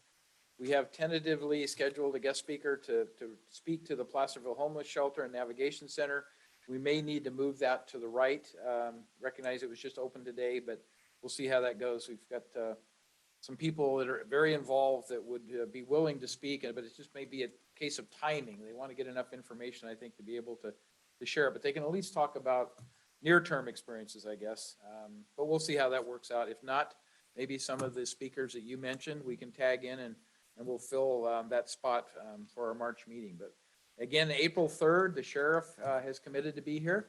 So bring back your questions for the sheriff, and hopefully he'll be able to address those and give you much more information than what you got tonight. But every level of management has a different perspective on what's going on. So I think it's always good to hear from the boots on the grounds type of detectives that are out there with the public and stuff. And then it's also good to hear from the leadership of which direction they're taking the organization. So we'll look forward to that. So with that, we are adjourned. Thank you all for your patience and endurance and stamina and staying around this long. So Thank you, John Davy, for your computer taking over. See. Thank goodness.